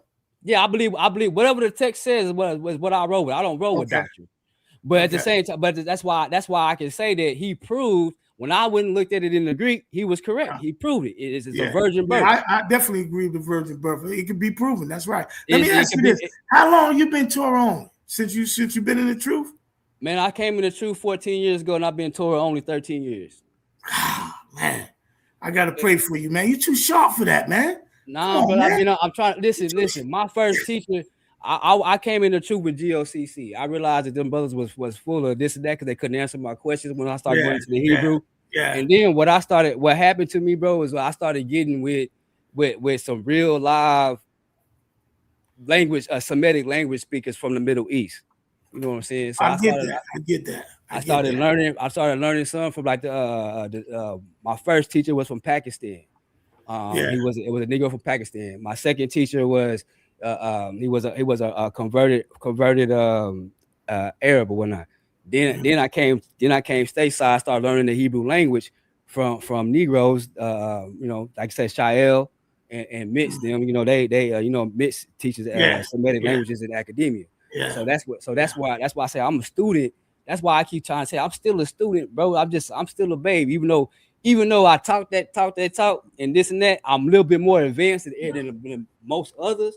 Right. But I don't people say I'm intermediate, but I just say I'm a beginner because I could put my teacher on here. He gonna wipe the floor. He gonna put BTA when I say something. Mitz be even on my videos. Mitz hit me up like, hey, how did you get this? How did you get so and so? And I'll be like, well, I don't know, bro. I'm wrong. Then he'd be like, no, you're right, but you need to explain to me how you got it. Yeah. Well, man, it's good talking. I'm glad we got a chance to talk to each other. I still respectfully disagree. I do see the language. I do see how, we deal with the courtroom language.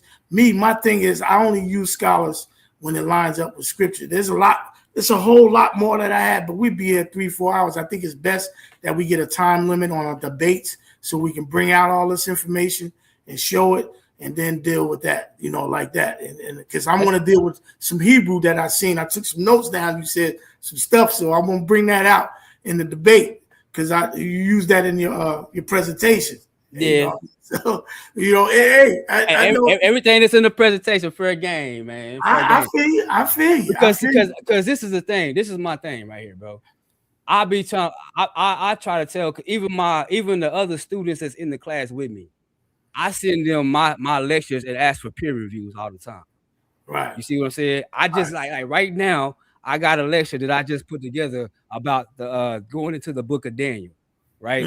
And I just asked them like, hey man, y'all peer review this for me and tell me, you know what I'm saying? And just look at it and see. And that's what's going on because right now, like the lecture I got with the book of Daniel, I'm looking at this stuff and I'm looking at it and I'm like, man, some of this stuff ain't right. You know what I'm saying? Why is it 1,290 days? Then all of a sudden it's 1,335 days. You know what I'm saying? And it's are you familiar with what I'm talking about? Yeah, familiar. Yeah. Daniel 12. Then I'm looking at it like this. Then I'm looking at why is it old Persian words in here? Why is it Greek words in Daniel when Nebuchadnezzar's court was they didn't speak Old Persian, they spoke Akkadian. Yeah. And then and then not only that, you got the Haflik in there. But you got Aramaic, but see, here's the thing, is because I teach identity, language, and culture, which a lot of people don't understand. You even got Babylonian words in the Old Testament. Right. So you got Babylonian months, you got Aramaic words. We interchange as Israelites with certain languages, especially our Semitic languages like Aramaic and Geese and various other languages. So you're going to see stuff like that written in the text. But sometimes you got to look at the culture. Like, for instance, those Babylonian months. We did a teaching on that, on dealing with the Sabbath and all that. And we spoke about them Babylonian months that they used was because they was in Babylonian captivity before they came out, and the Persians took over. So they were speaking that language. So they're gonna speak. They're gonna have some of that. They're gonna have some of that stuff. That's like us now. We speak slang or whatever. But when it comes to the book of Daniel, and I'm sorry, I apologize, I was cutting y'all, but and this really just a question to you, based off that statement you just said. I agree, but why would it be, if that is the case? Why would it be Greek words in there if the Greeks didn't even have contact? That's what I gotta look at. That's a great question, man. I can't answer that. I would have to look at that.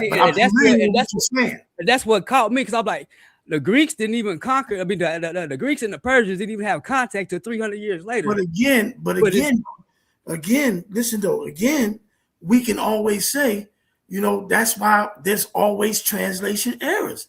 Because it could be the scribes that did that. You understand what I'm saying? Well, I definitely hold to that now. I definitely hold to Jeremiah 8.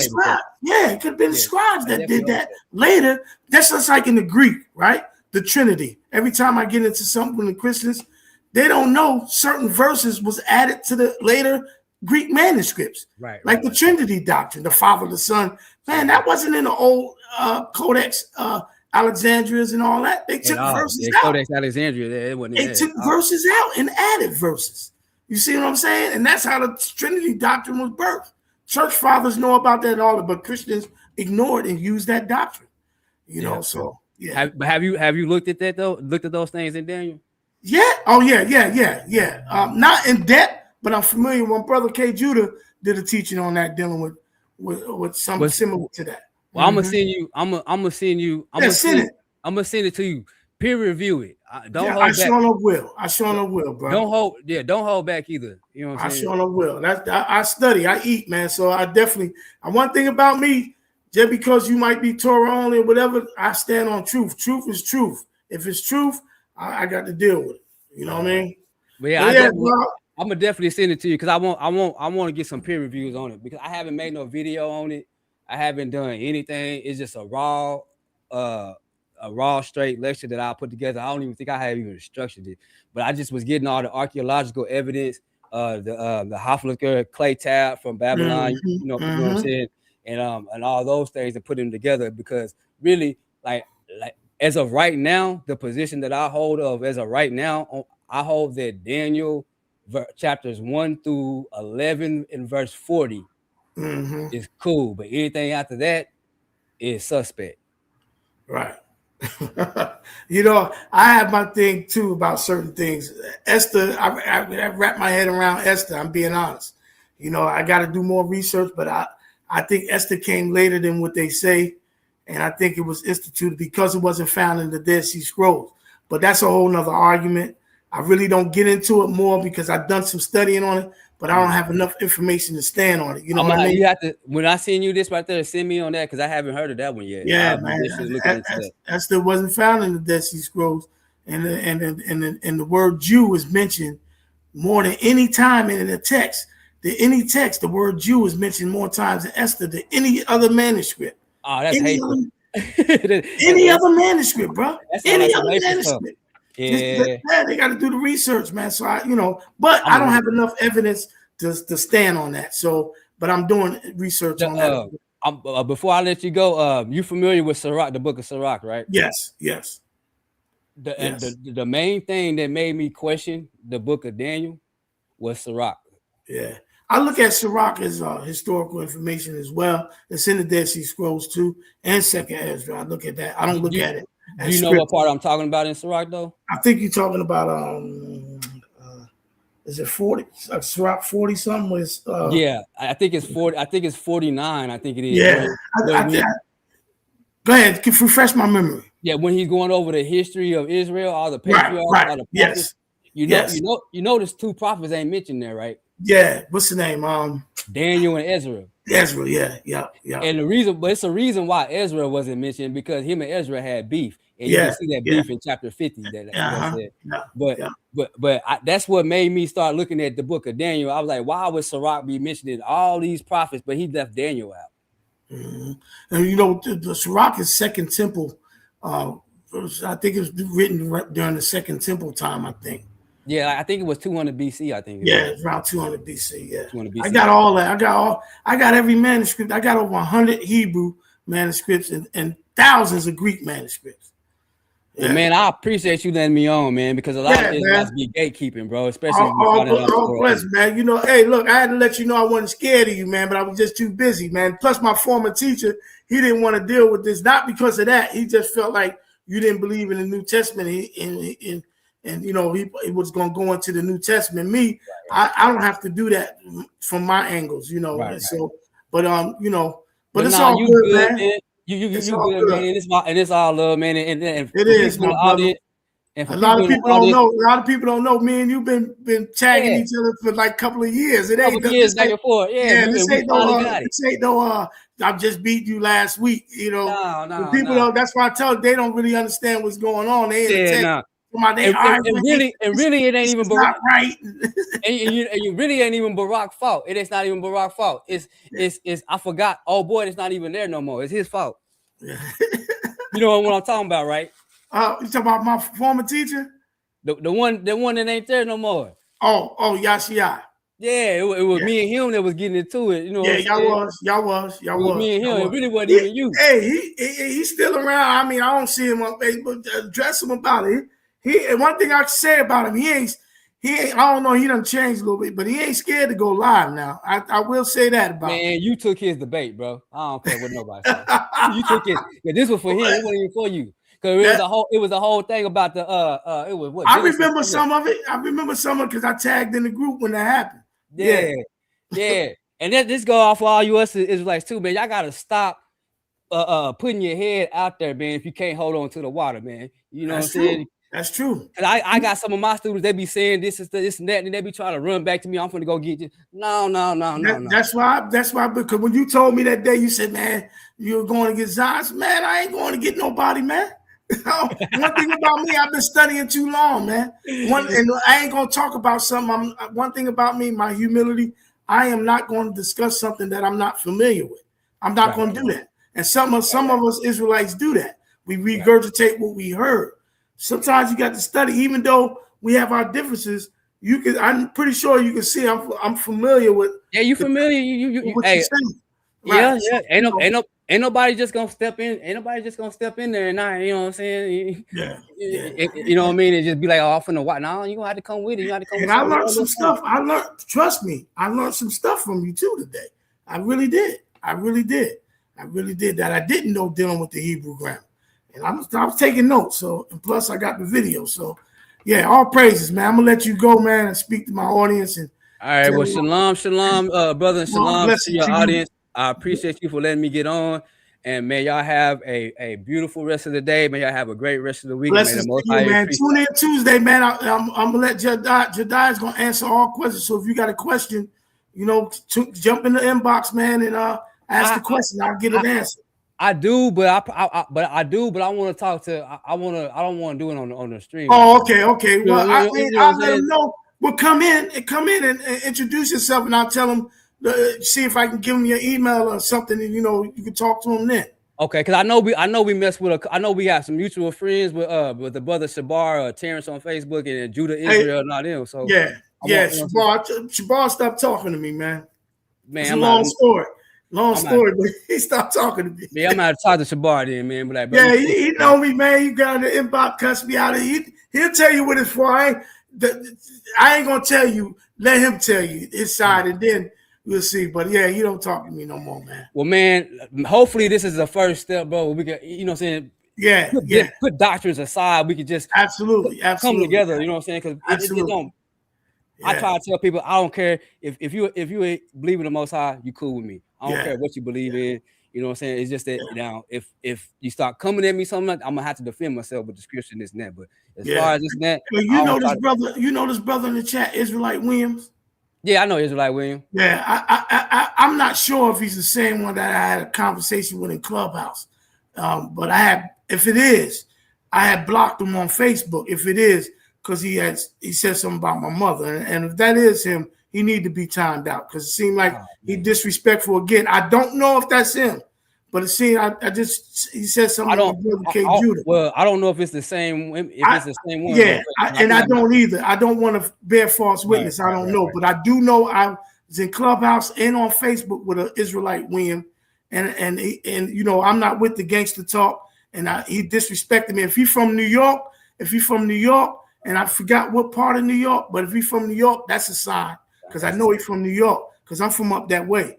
You know what I'm saying? And I come out the penitentiary, so we don't carry men that same way. You know, we respect all men. Penitentiary, you know what I mean? But I don't know if that's him, but I'm not a Facebook tough guy. But I mean, that really hurted me that he disrespected me like that. Well, I'm apologize for him. But I don't even know if it's him. I don't even know if it's him.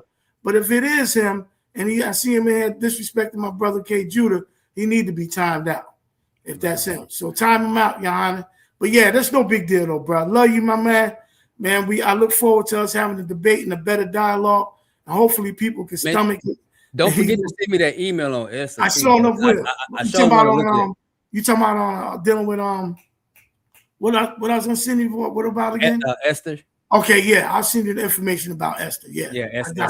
And I'm gonna send you that. I'm gonna send you that Daniel so you can peer review it. Okay, no doubt. All right, my brother. All right, y'all have a good one, man. Shalom, shalom. Shalom.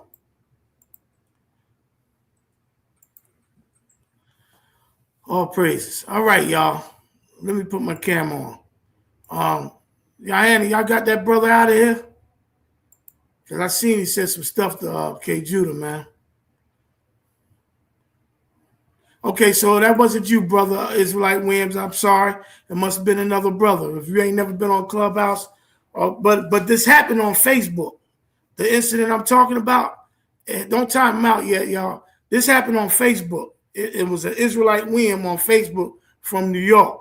I forgot if he was from the Bronx or Brooklyn, and we were going back and forth disagreeing.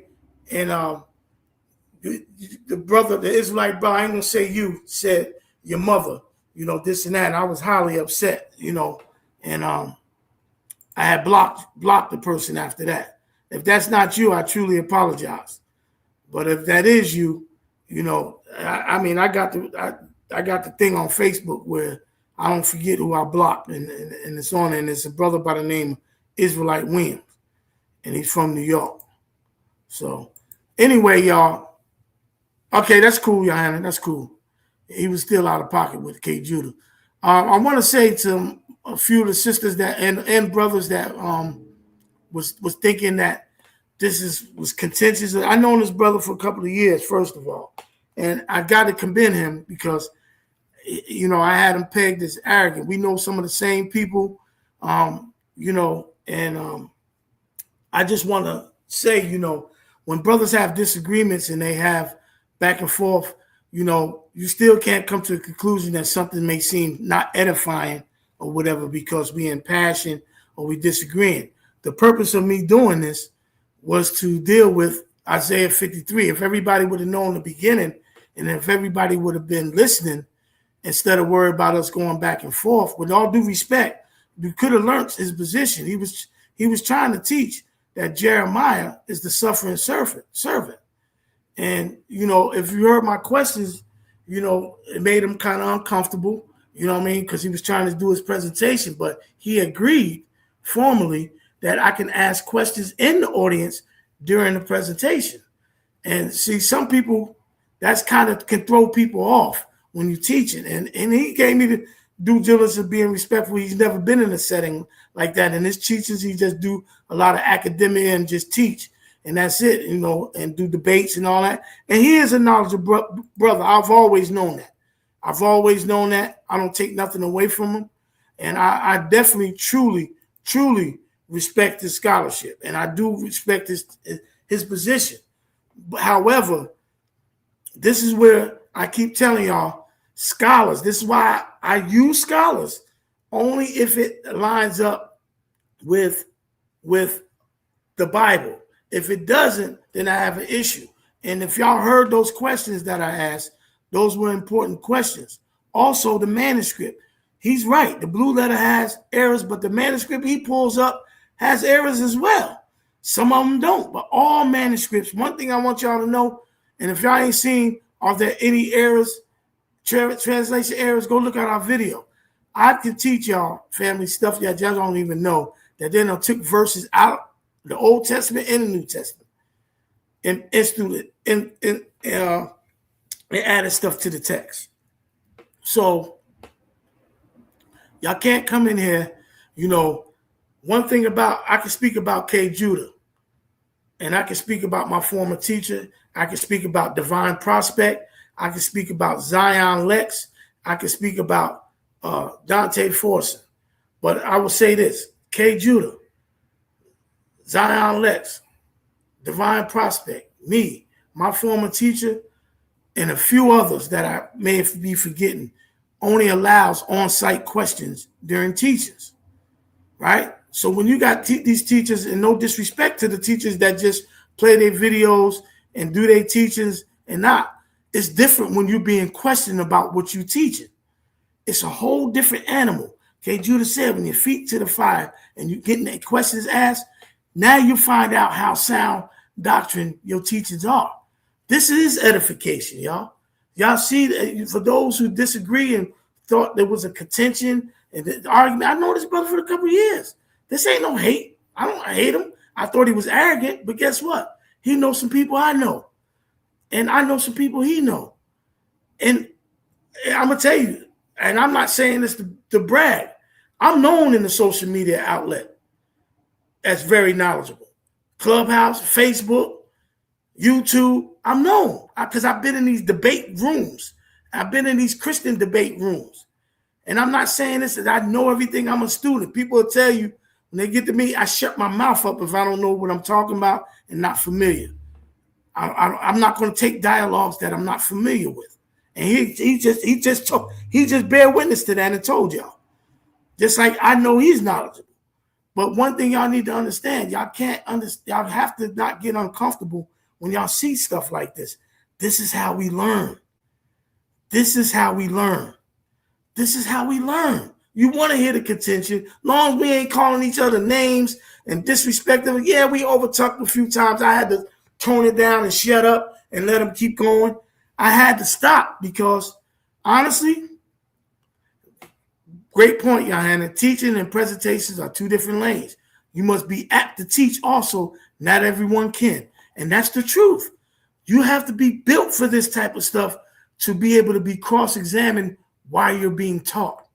Y'all cross-examine me all day in here. And I'm patient with y'all. Y'all be asking these questions that be left field and all that. I'm built for this because I'm used to debating and all that. When I was a 5%er, I used to debate before I was even in this truth. So for those who, and I'm not attacking y'all, for those who think it wasn't edifying or nothing, this is a learning. Always come in with an open mind to learn other people's dialogue as well as ours. I'm pretty sure everybody here believe Isaiah 53 is the Messiah. If you heard the beginning of everything, I threw him off with a sham. If you go back and listen to the beginning, that set the whole tone. And I had to realize, let me show y'all something, man. How much Bow Wow study. Let me show y'all something. Seriously. Y'all see this? Let me put this camera up. I don't know if y'all can see this with this glare. Y'all see all these papers? I got this notes and notes and notes and notes and questions of stuff. That's why I said it's better for me just to do the debate. I got over 400 and something questions about this. And it's dealing with the Hebrew and everything. And if I'd have unleashed everything, we'd have been here all night, but it would have been stuff he was stuck on. I'm just being honest. Y'all seen how he stopped and had to think. I ain't just no spring babe in this truth. And it's stuff that I've been studying for years and know about. I know these arguments. And just because you may know Hebrew more than me, you're not going to get around me with stuff because I understand. And when I took reading and comprehension, I know what a noun is. I know what a verb is. I know what grammar text is. I know what syntax is. This is why I told y'all. I hear people say Hebrew ain't important to learn. I respectfully disagree. You know why? He brought up something that was very powerful. I think the whole audience missed. He showed an error in Jonah on the Hebrew manuscript. I'm telling you right now, and I'm not saying this. If you've been in this truth 4 to 5 years, if you've been in this truth, you should learn Hebrew, because you know why? If I get on somebody's platform that's saying that, I'm going to take them to some English versions in the Bible. And K. Judah, we did a teaching on K. Judah's channel. Does the Bible have translation errors? Not the manuscripts, the English. I will get on people's channel. I don't care what teacher it is. And I will go through verses and show them that this is wrong. This is not what it's saying in Hebrew. That's one. Two, I will show them verses removed that they evilly put in the text. You got to have a strong faith to believe in Yah to see this, because some people, I know people, scholars that left the truth, not the truth, but then left the belief of Christ, period. They don't believe in God no more, nothing. These are scholars that, because what they did to these books. But I know what the Torah say. Don't add and take away. So we still have to have faith, but we still need to be able to study and know what these things is. And if you don't know Hebrew, you're going to get lost. If you teaching people don't worry about the Hebrew, just the English, you're teaching in error. Seriously, man, because I can take you to certain feasts and laws that's in English. It don't mean that. And you could be keeping the law wrong. It ain't just the law. You could be doing things wrong. People believe in the Trinity, and it was added to the text. Even the church fathers say it was wrong. But they ignore all that because everybody just wants to believe everything that's written in English is what it is. That's why I said, yeah, K. Judah made a great point. These babes learning Jesus. I don't knock people for saying Jesus. I don't even knock people for relying on the English. But once you get into a certain level, you have to expand your thought process and start understanding, because you will run into somebody well-studied to show you a book. I'm going to show y'all something right now. I'm going to show you something right now. Just for the sake of what I'm saying. Y'all. One of the thing about here, and I know for K. Judah, you're gonna get taught over here the right way, and you can ask questions over here. That's it. I don't try to know everything, but I know one thing. Let me get on the panel. And people tell me it's not important. I'm gonna take them to verses. I said, well, can I show you some examples why it is very important? And then they ain't gonna be able to answer because they're not familiar with this stuff. I'm telling you, a lot of people are not familiar with this stuff, and some people have answers. Now, the Torah only people have an issue with this. And me and that brother had a conversation on Facebook about this. But I'm gonna show you something, because I deal with manuscripts. I deal with a lot of stuff that people don't have because I spent the money to get it to study. And I'm gonna get off here. I'm supposed to be running errands with my wife. She gone already, y'all. My wife telling me, stop over talking to them. She just like y'all, some of y'all sisters in here. You talk about this, y'all over talking to each other. This, y'all women so sensitive. Good gracious, I love y'all though, man. Isaiah. Let me see. Is it this verse? Okay, yeah. See right here, and can everybody see my screen? Type of 1 if you can see my screen. Type of 1 real quick. And I'm not going to go through all the manuscripts to show this, but if anybody need the exact notes to this, I will send them everything, because I don't want to be here another 20, 30 minutes or nothing, because I would have to go through, show you everything, but I'm going to send you everything. I just want to make sure you see y'all see it. Type of 1. Okay, good. Isaiah 32:43, y'all. They took the Messiah out of this verse. Now we in the Torah, right? It says, rejoice, O nations, with his people, for he will avenge the blood of his servants and will render vengeance into his adversary and will be merciful into the land and to his people, right? Now, I'm going to read the verse. Give me a minute. To the correct translation. 1 second. Give me a minute. 1 minute.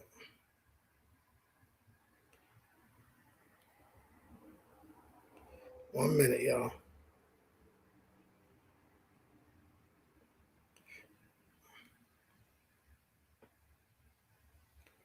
I'm trying to find my Septuagint.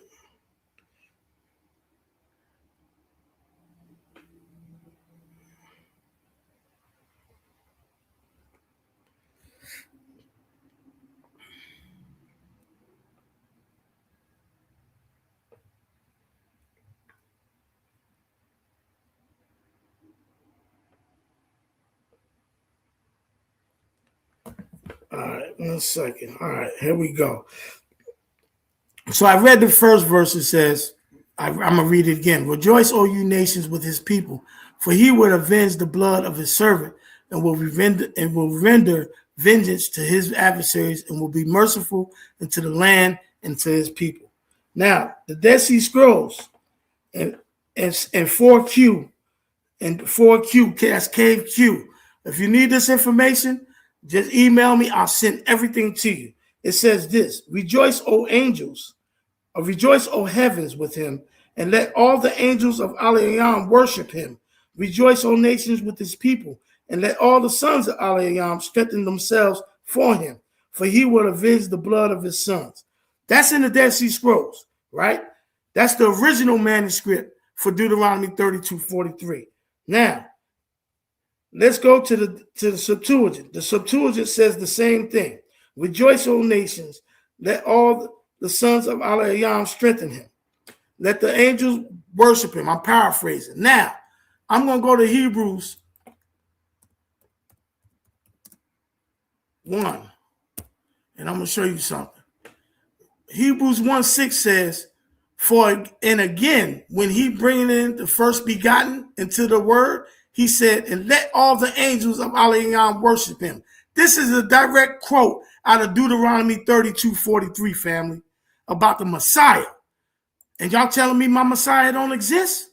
This is a direct, they removed and played with this in the Torah on the manuscript. And if you look at the Dead Sea Scrolls, which is older than the Linux Codex, if you look at the Dead Sea Scrolls, it says it, Deuteronomy 32:43. It says, rejoice, O angels of Aliyam. So my point to y'all is, in the manuscript, it says that, but they removed it because Paul was quoting Deuteronomy 32:43. Can I prove this? Yes, I can prove it. And you said the Dead Sea Scrolls was written in two languages, also the last book of the Old Testament, also written. Respectfully, I don't know how far along you are in your studies. The Dead Sea Scrolls was written in a lot of languages. They found different manuscripts. They found some Greek manuscripts. I'm sorry, but not in the same. Well, there was some found in the same caves. Please forgive me. The Septuagint was translated from Hebrew into Greek, right? You do have Aramaic, but you do have Ge'ez as well. Jubilees was written in Ge'ez in the Second Temple period. So you do have various languages. So it's not just Hebrew and Aramaic. I just want to point that out. And great point you put up. But my point to y'all, if y'all don't see that, Deuteronomy 32:43, this is why it's important to know Hebrew. Don't let nobody tell you. If you're a babe, you don't need to force that on nobody about no Hebrew. That's what K. Judas, I agree with that. Let them start learning. Don't go running them to the Hebrew first. They're not ready. But if you are 5 years in, you studying this word, please learn the Hebrew. Because I will drown a teacher telling me it don't mean nothing. I'm telling you, I would. This is not out of disrespect and acting like I know everything. We have a lot of errors. That brother that said what he said about the King James, that's what he should have said. He didn't say it right, but he is right. This blue letter we use, he got to understand. See, this is why I knew he's not. I might need to help him along with manuscripts. This blue letter we use just don't have the King James version. It has all the translation versions. So I agree. King James version Bible that we use, and I do use it, has the most translation errors. That's why I recommend if you're a babe, get the New King James Version or the NIV or the ESV when you're just learning. Yeah, get that. I use it because we want to use it so we can point out stuff like this. We can point out the errors. And if you have not seen the video of us dealing with that on K. Judah's channel, go look at it. We showed a lot of errors, but people misinterpret that saying, now you're saying the Bible's tampered with. No, the English is the issue. The Hebrew's the same. That's why I pointed that out to that brother. That brother that was just on here. That word of Sham is on the same manuscript he got because we looking at the same thing. Y'all, that went above y'all head. Y'all didn't even see that. We was looking at the same manuscript. He just had a problem with it because the blue letter King James Version has a lot of errors. But he could never show the difference in the manuscript. He couldn't.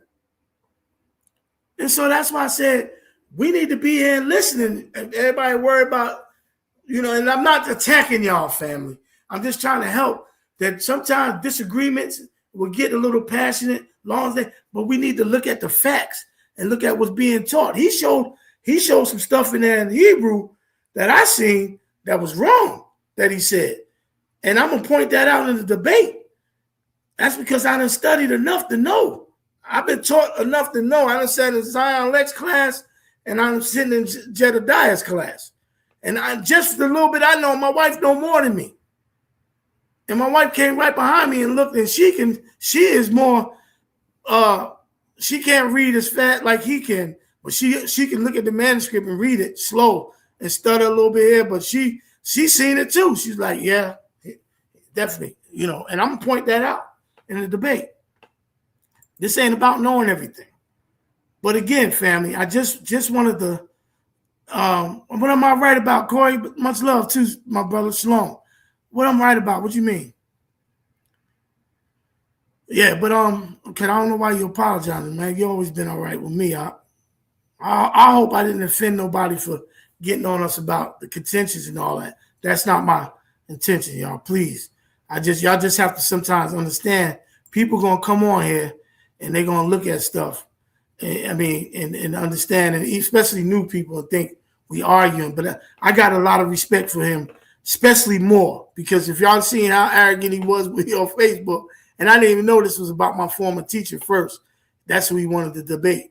I didn't even know that. And I promise you, I knew they was going at it, but he just told me it was never for me. And that was interesting that he said that. I didn't know that part. And I jumped in it, And I got a lot of respect for that brother. I really do. He is knowledgeable. I don't hate him. We do go back and forth and bump heads, but now I got a great deal of respect for him because I see he's a lot more knowledgeable than I thought too.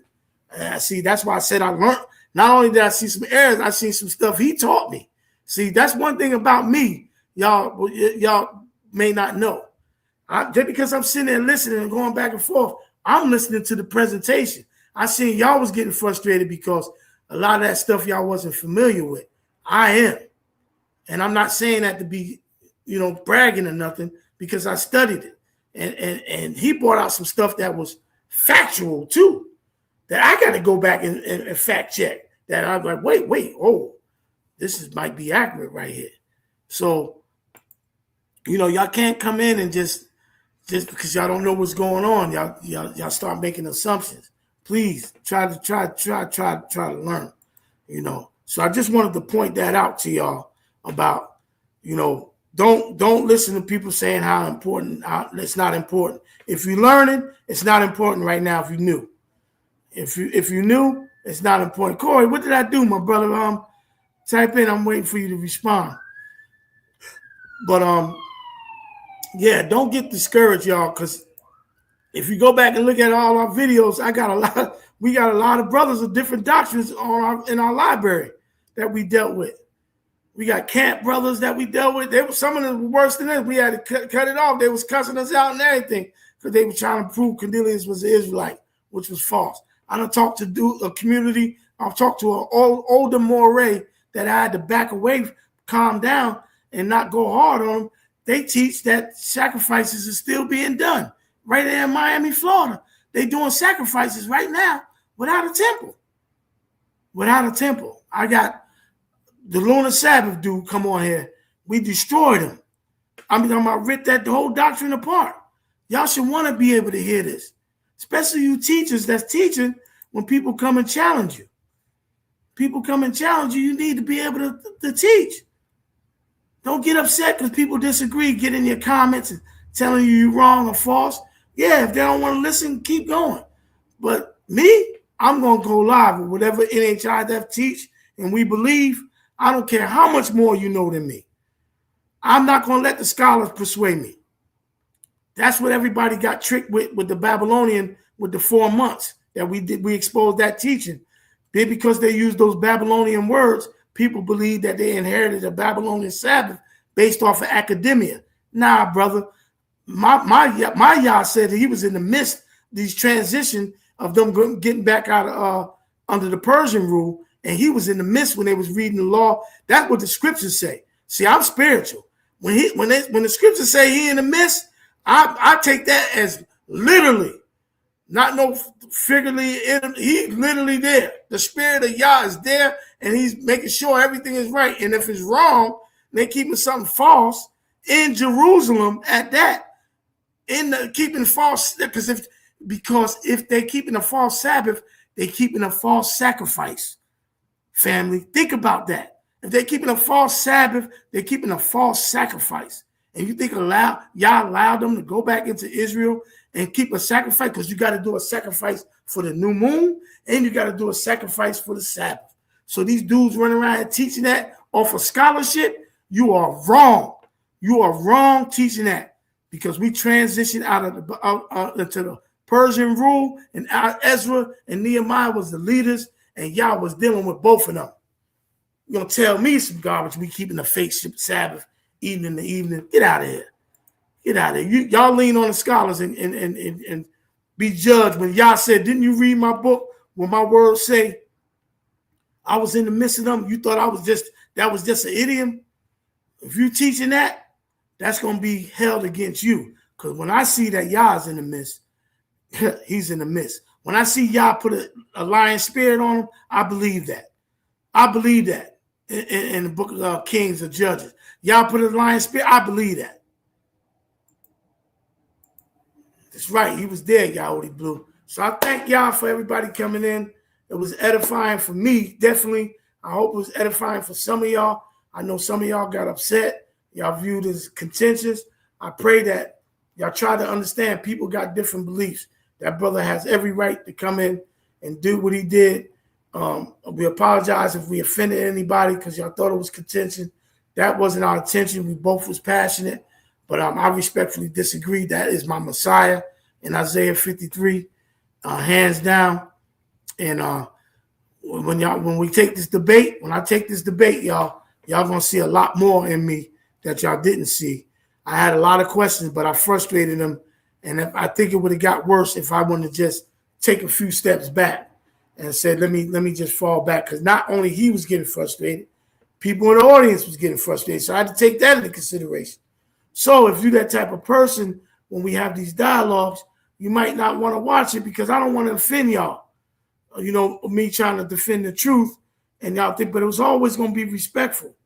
And, you know, I don't want to defend under the sisters, especially the sisters, y'all, the ones that get upset quick over this type of stuff. And that's not my intentions, man. Not at all. Yeah. Yeah, y'all had it. Most definitely. Okay, Judy, you still in here? Love you, bro, man. You know, I ain't know who that brother was. But I didn't even catch everything. I was just seeing bits of it at the end. Yeah, no problem, Abashah. I hope I'm pronouncing your name right. All praise to Yah. Tune in, y'all, Tuesday, 7:30 p.m. Eastern Time. I'll bring y'all questions. This brother is my teacher in Hebrew.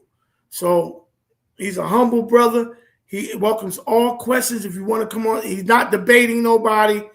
He ain't going to overtalk you. If you got questions and you want to come on a panel, email me. I'll send you the link so you can ask questions because you want to learn. Even if you disagree, you can tell him why, and he'll explain his position. You can ask questions in the chat. And, you know, I got questions. Still, I got to purge this old Hebrew out that I've been learning. And like y'all heard the brother say, I used to attack that brother that was just on here about the Yiddish. I used to attack that brother about the Yiddish. But evidently he didn't see my video where I came back and apologized to everybody and humbled myself and realized I was wrong. And I did do that. Y'all got receipts of me doing that. It's not Yiddish. And my former teacher taught that. I hope he repent for that because he taught me that. That's right. That's right, sis. I respect that. Donnie, y'all, look, I ain't upset at y'all being upset, but my wife was even like, she don't like to see that either.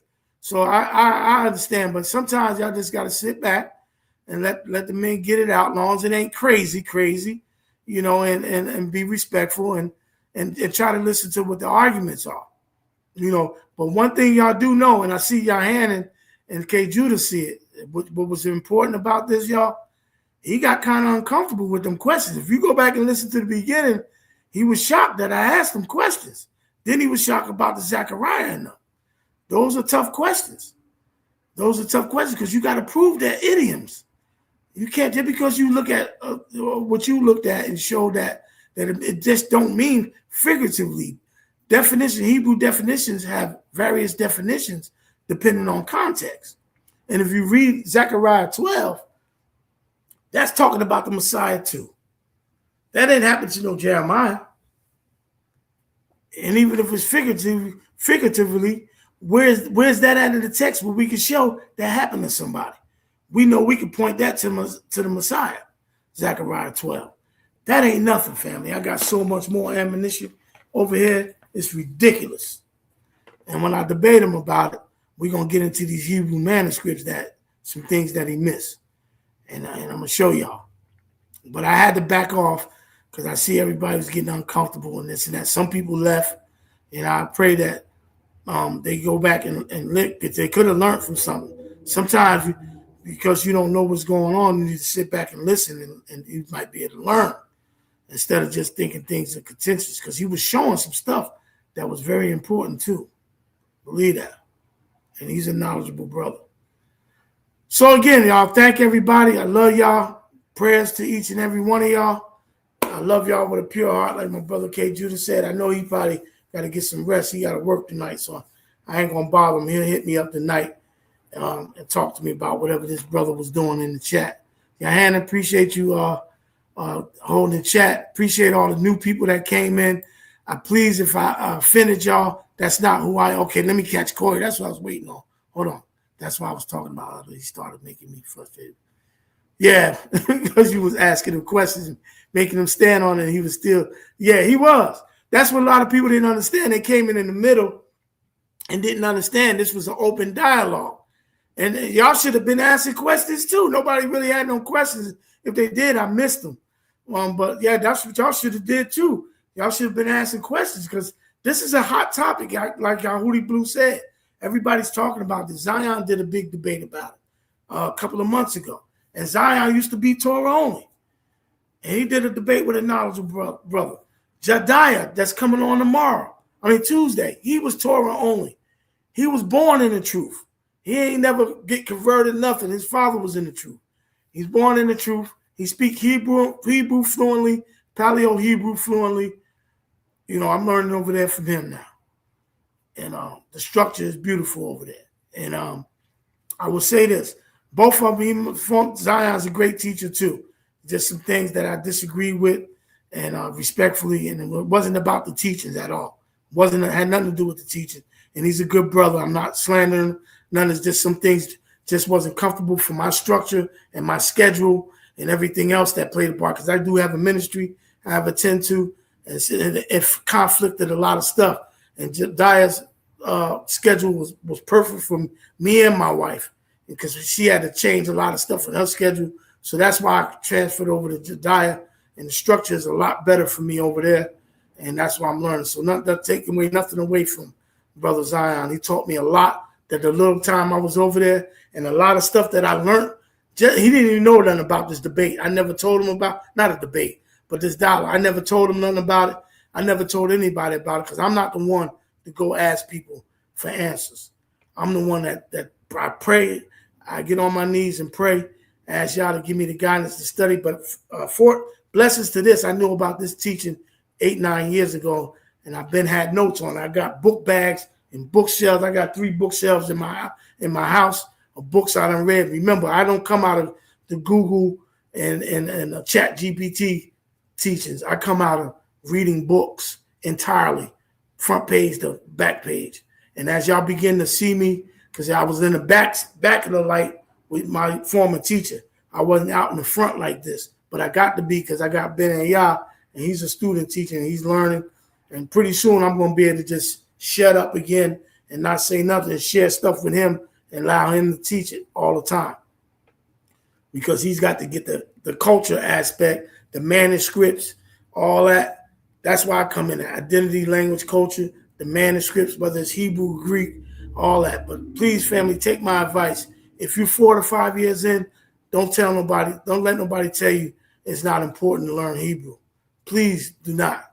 Do not let nobody tell you that, because it is important. You would get drowned in English, and there's a lot of mistakes in English that y'all don't. I just showed y'all one. If you want that information, I'll send everything to you. What the Dead Sea Scrolls say, the Septuagint, people got to understand about the Septuagint. We can use the Septuagint. You know why? It came from Hebrew. That Greek New Testament didn't come from Hebrew. It's just Greek. We got Hebrew manuscripts over in Israel. They won't release. New Testament Hebrew manuscripts, ancient, they will not release. We played a video of a scholar that lived over there telling them that. These 1948ers won't release them because that'll open up a whole new can of worms. Because there's probably stuff in there that ain't even saying what it's saying in Greek. See what I'm saying? So don't get caught up on Septuagint. The Septuagint is legit. It comes found in the Dead Sea Scrolls in Greek, but it came translated not from English to Greek, from Hebrew to Greek. And we can stand on it. That translation that I call is in the Dead Sea Scrolls. And y'all got copies of the Dead Sea Scrolls. Some of y'all have been fellowshipping. It's in that Dead Sea Scrolls what I just read, and it's in the Septuagint what I just read, which is different from Deuteronomy 32:43, which lines up with Hebrews 1:6. They took that out.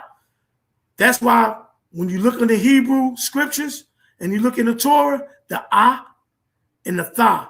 I'm saying that in the old Hebrew. I don't know how I forgot how Jedediah said it, but I have him mention it Tuesday. It's all through the Old Testament, the first and last. That's the Messiah. That's why it's all through, because it was in Deuteronomy 32 where they was talking about the angels were going to bow down and worship to him. Paul is quoting that direct quote like that out of Deuteronomy 32 and Hebrews 1:6. Shalom, I love y'all with a pure heart. I pray that I didn't offend anybody. Those who left, please forgive me if I got offended. But you have to sometimes just hear out the matter and try to understand what's going on instead of just assuming and running to judgment that this was contentious or disrespectful or any case may be. That brother's position, he believes Isaiah is Jeremiah. We got to pray for him. This is a salvational issue. Everybody should have wanted to listen to this. This is important. I'm trying to help this brother. We soul winners over here. And as I continue to talk to him, I'm continue to pray for him. Because one thing I noticed about him, he said something that was key.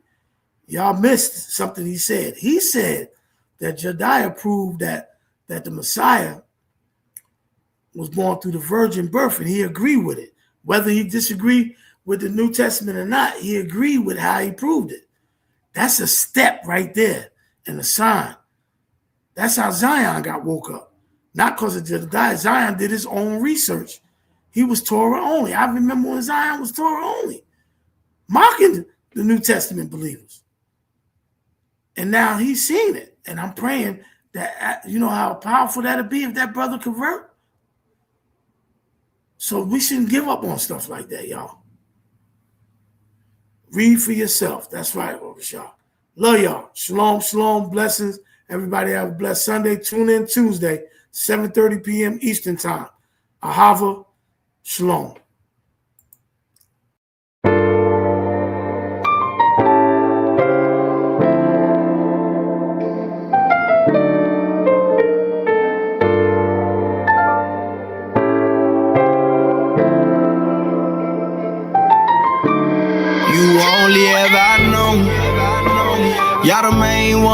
watching on my throne.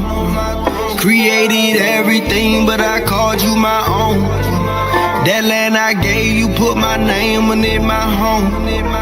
Yeah, that's my home. Israel, Abraham, Isaac, Jacob. I made a promise, can't nobody take it. I chose to put you above all the nations. Out of your graves, I chose to awaken. We made a covenant, don't you forsake it. Come get protected while they going crazy. Israel, my firstborn, my baby. Israel, my firstborn, my baby. I woke you up in your land of captivity. I do not change, I want you to remember me. Laws and commandments, I gave you the remedy. Go read the testimonies for your memory. I sent them prophets, but you wasn't hearing me. I come to you if you really come near to me. I heard your cry, now it's time to take it to me. I know what got you from all of your enemies. Who you know open the sea.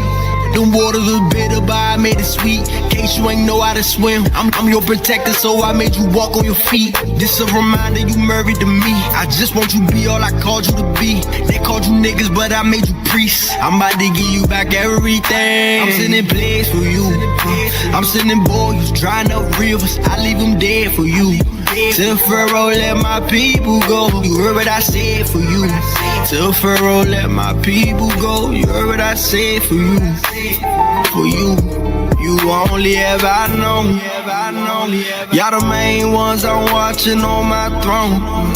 Created everything, but I called you my own. That land I gave you, put my name on it, my home. Yeah, that's my home. Israel, I'm the reason you in captivity. We made a covenant, you ain't remember me. You broke the covenant, I sent your enemies. Get out my lane since you wasn't fearing me. I'm the reason they put you in chains. I'm the reason they switched up your name. I'm the reason why you in the hood. I'm the reason of all your pain. I'm sending flows fast, daily. Think I don't love you. Y'all my babies, gave my son. Must be crazy. Come out that system, come out of that lady. They got that military when I face me. It would not move me, it would not graze me. Remember Egypt, I did all that for my people. You only ever known. Y'all the main ones I'm watching on my throne. Created everything, but I called you my own. That land I gave you, put my name on it, my home. Yeah, that's my home. You only ever known. Y'all the main ones I'm watching on my throne. Created everything, but I called you my own. That land I gave you, put my name on it, my home. Yeah, that's my home. Israel.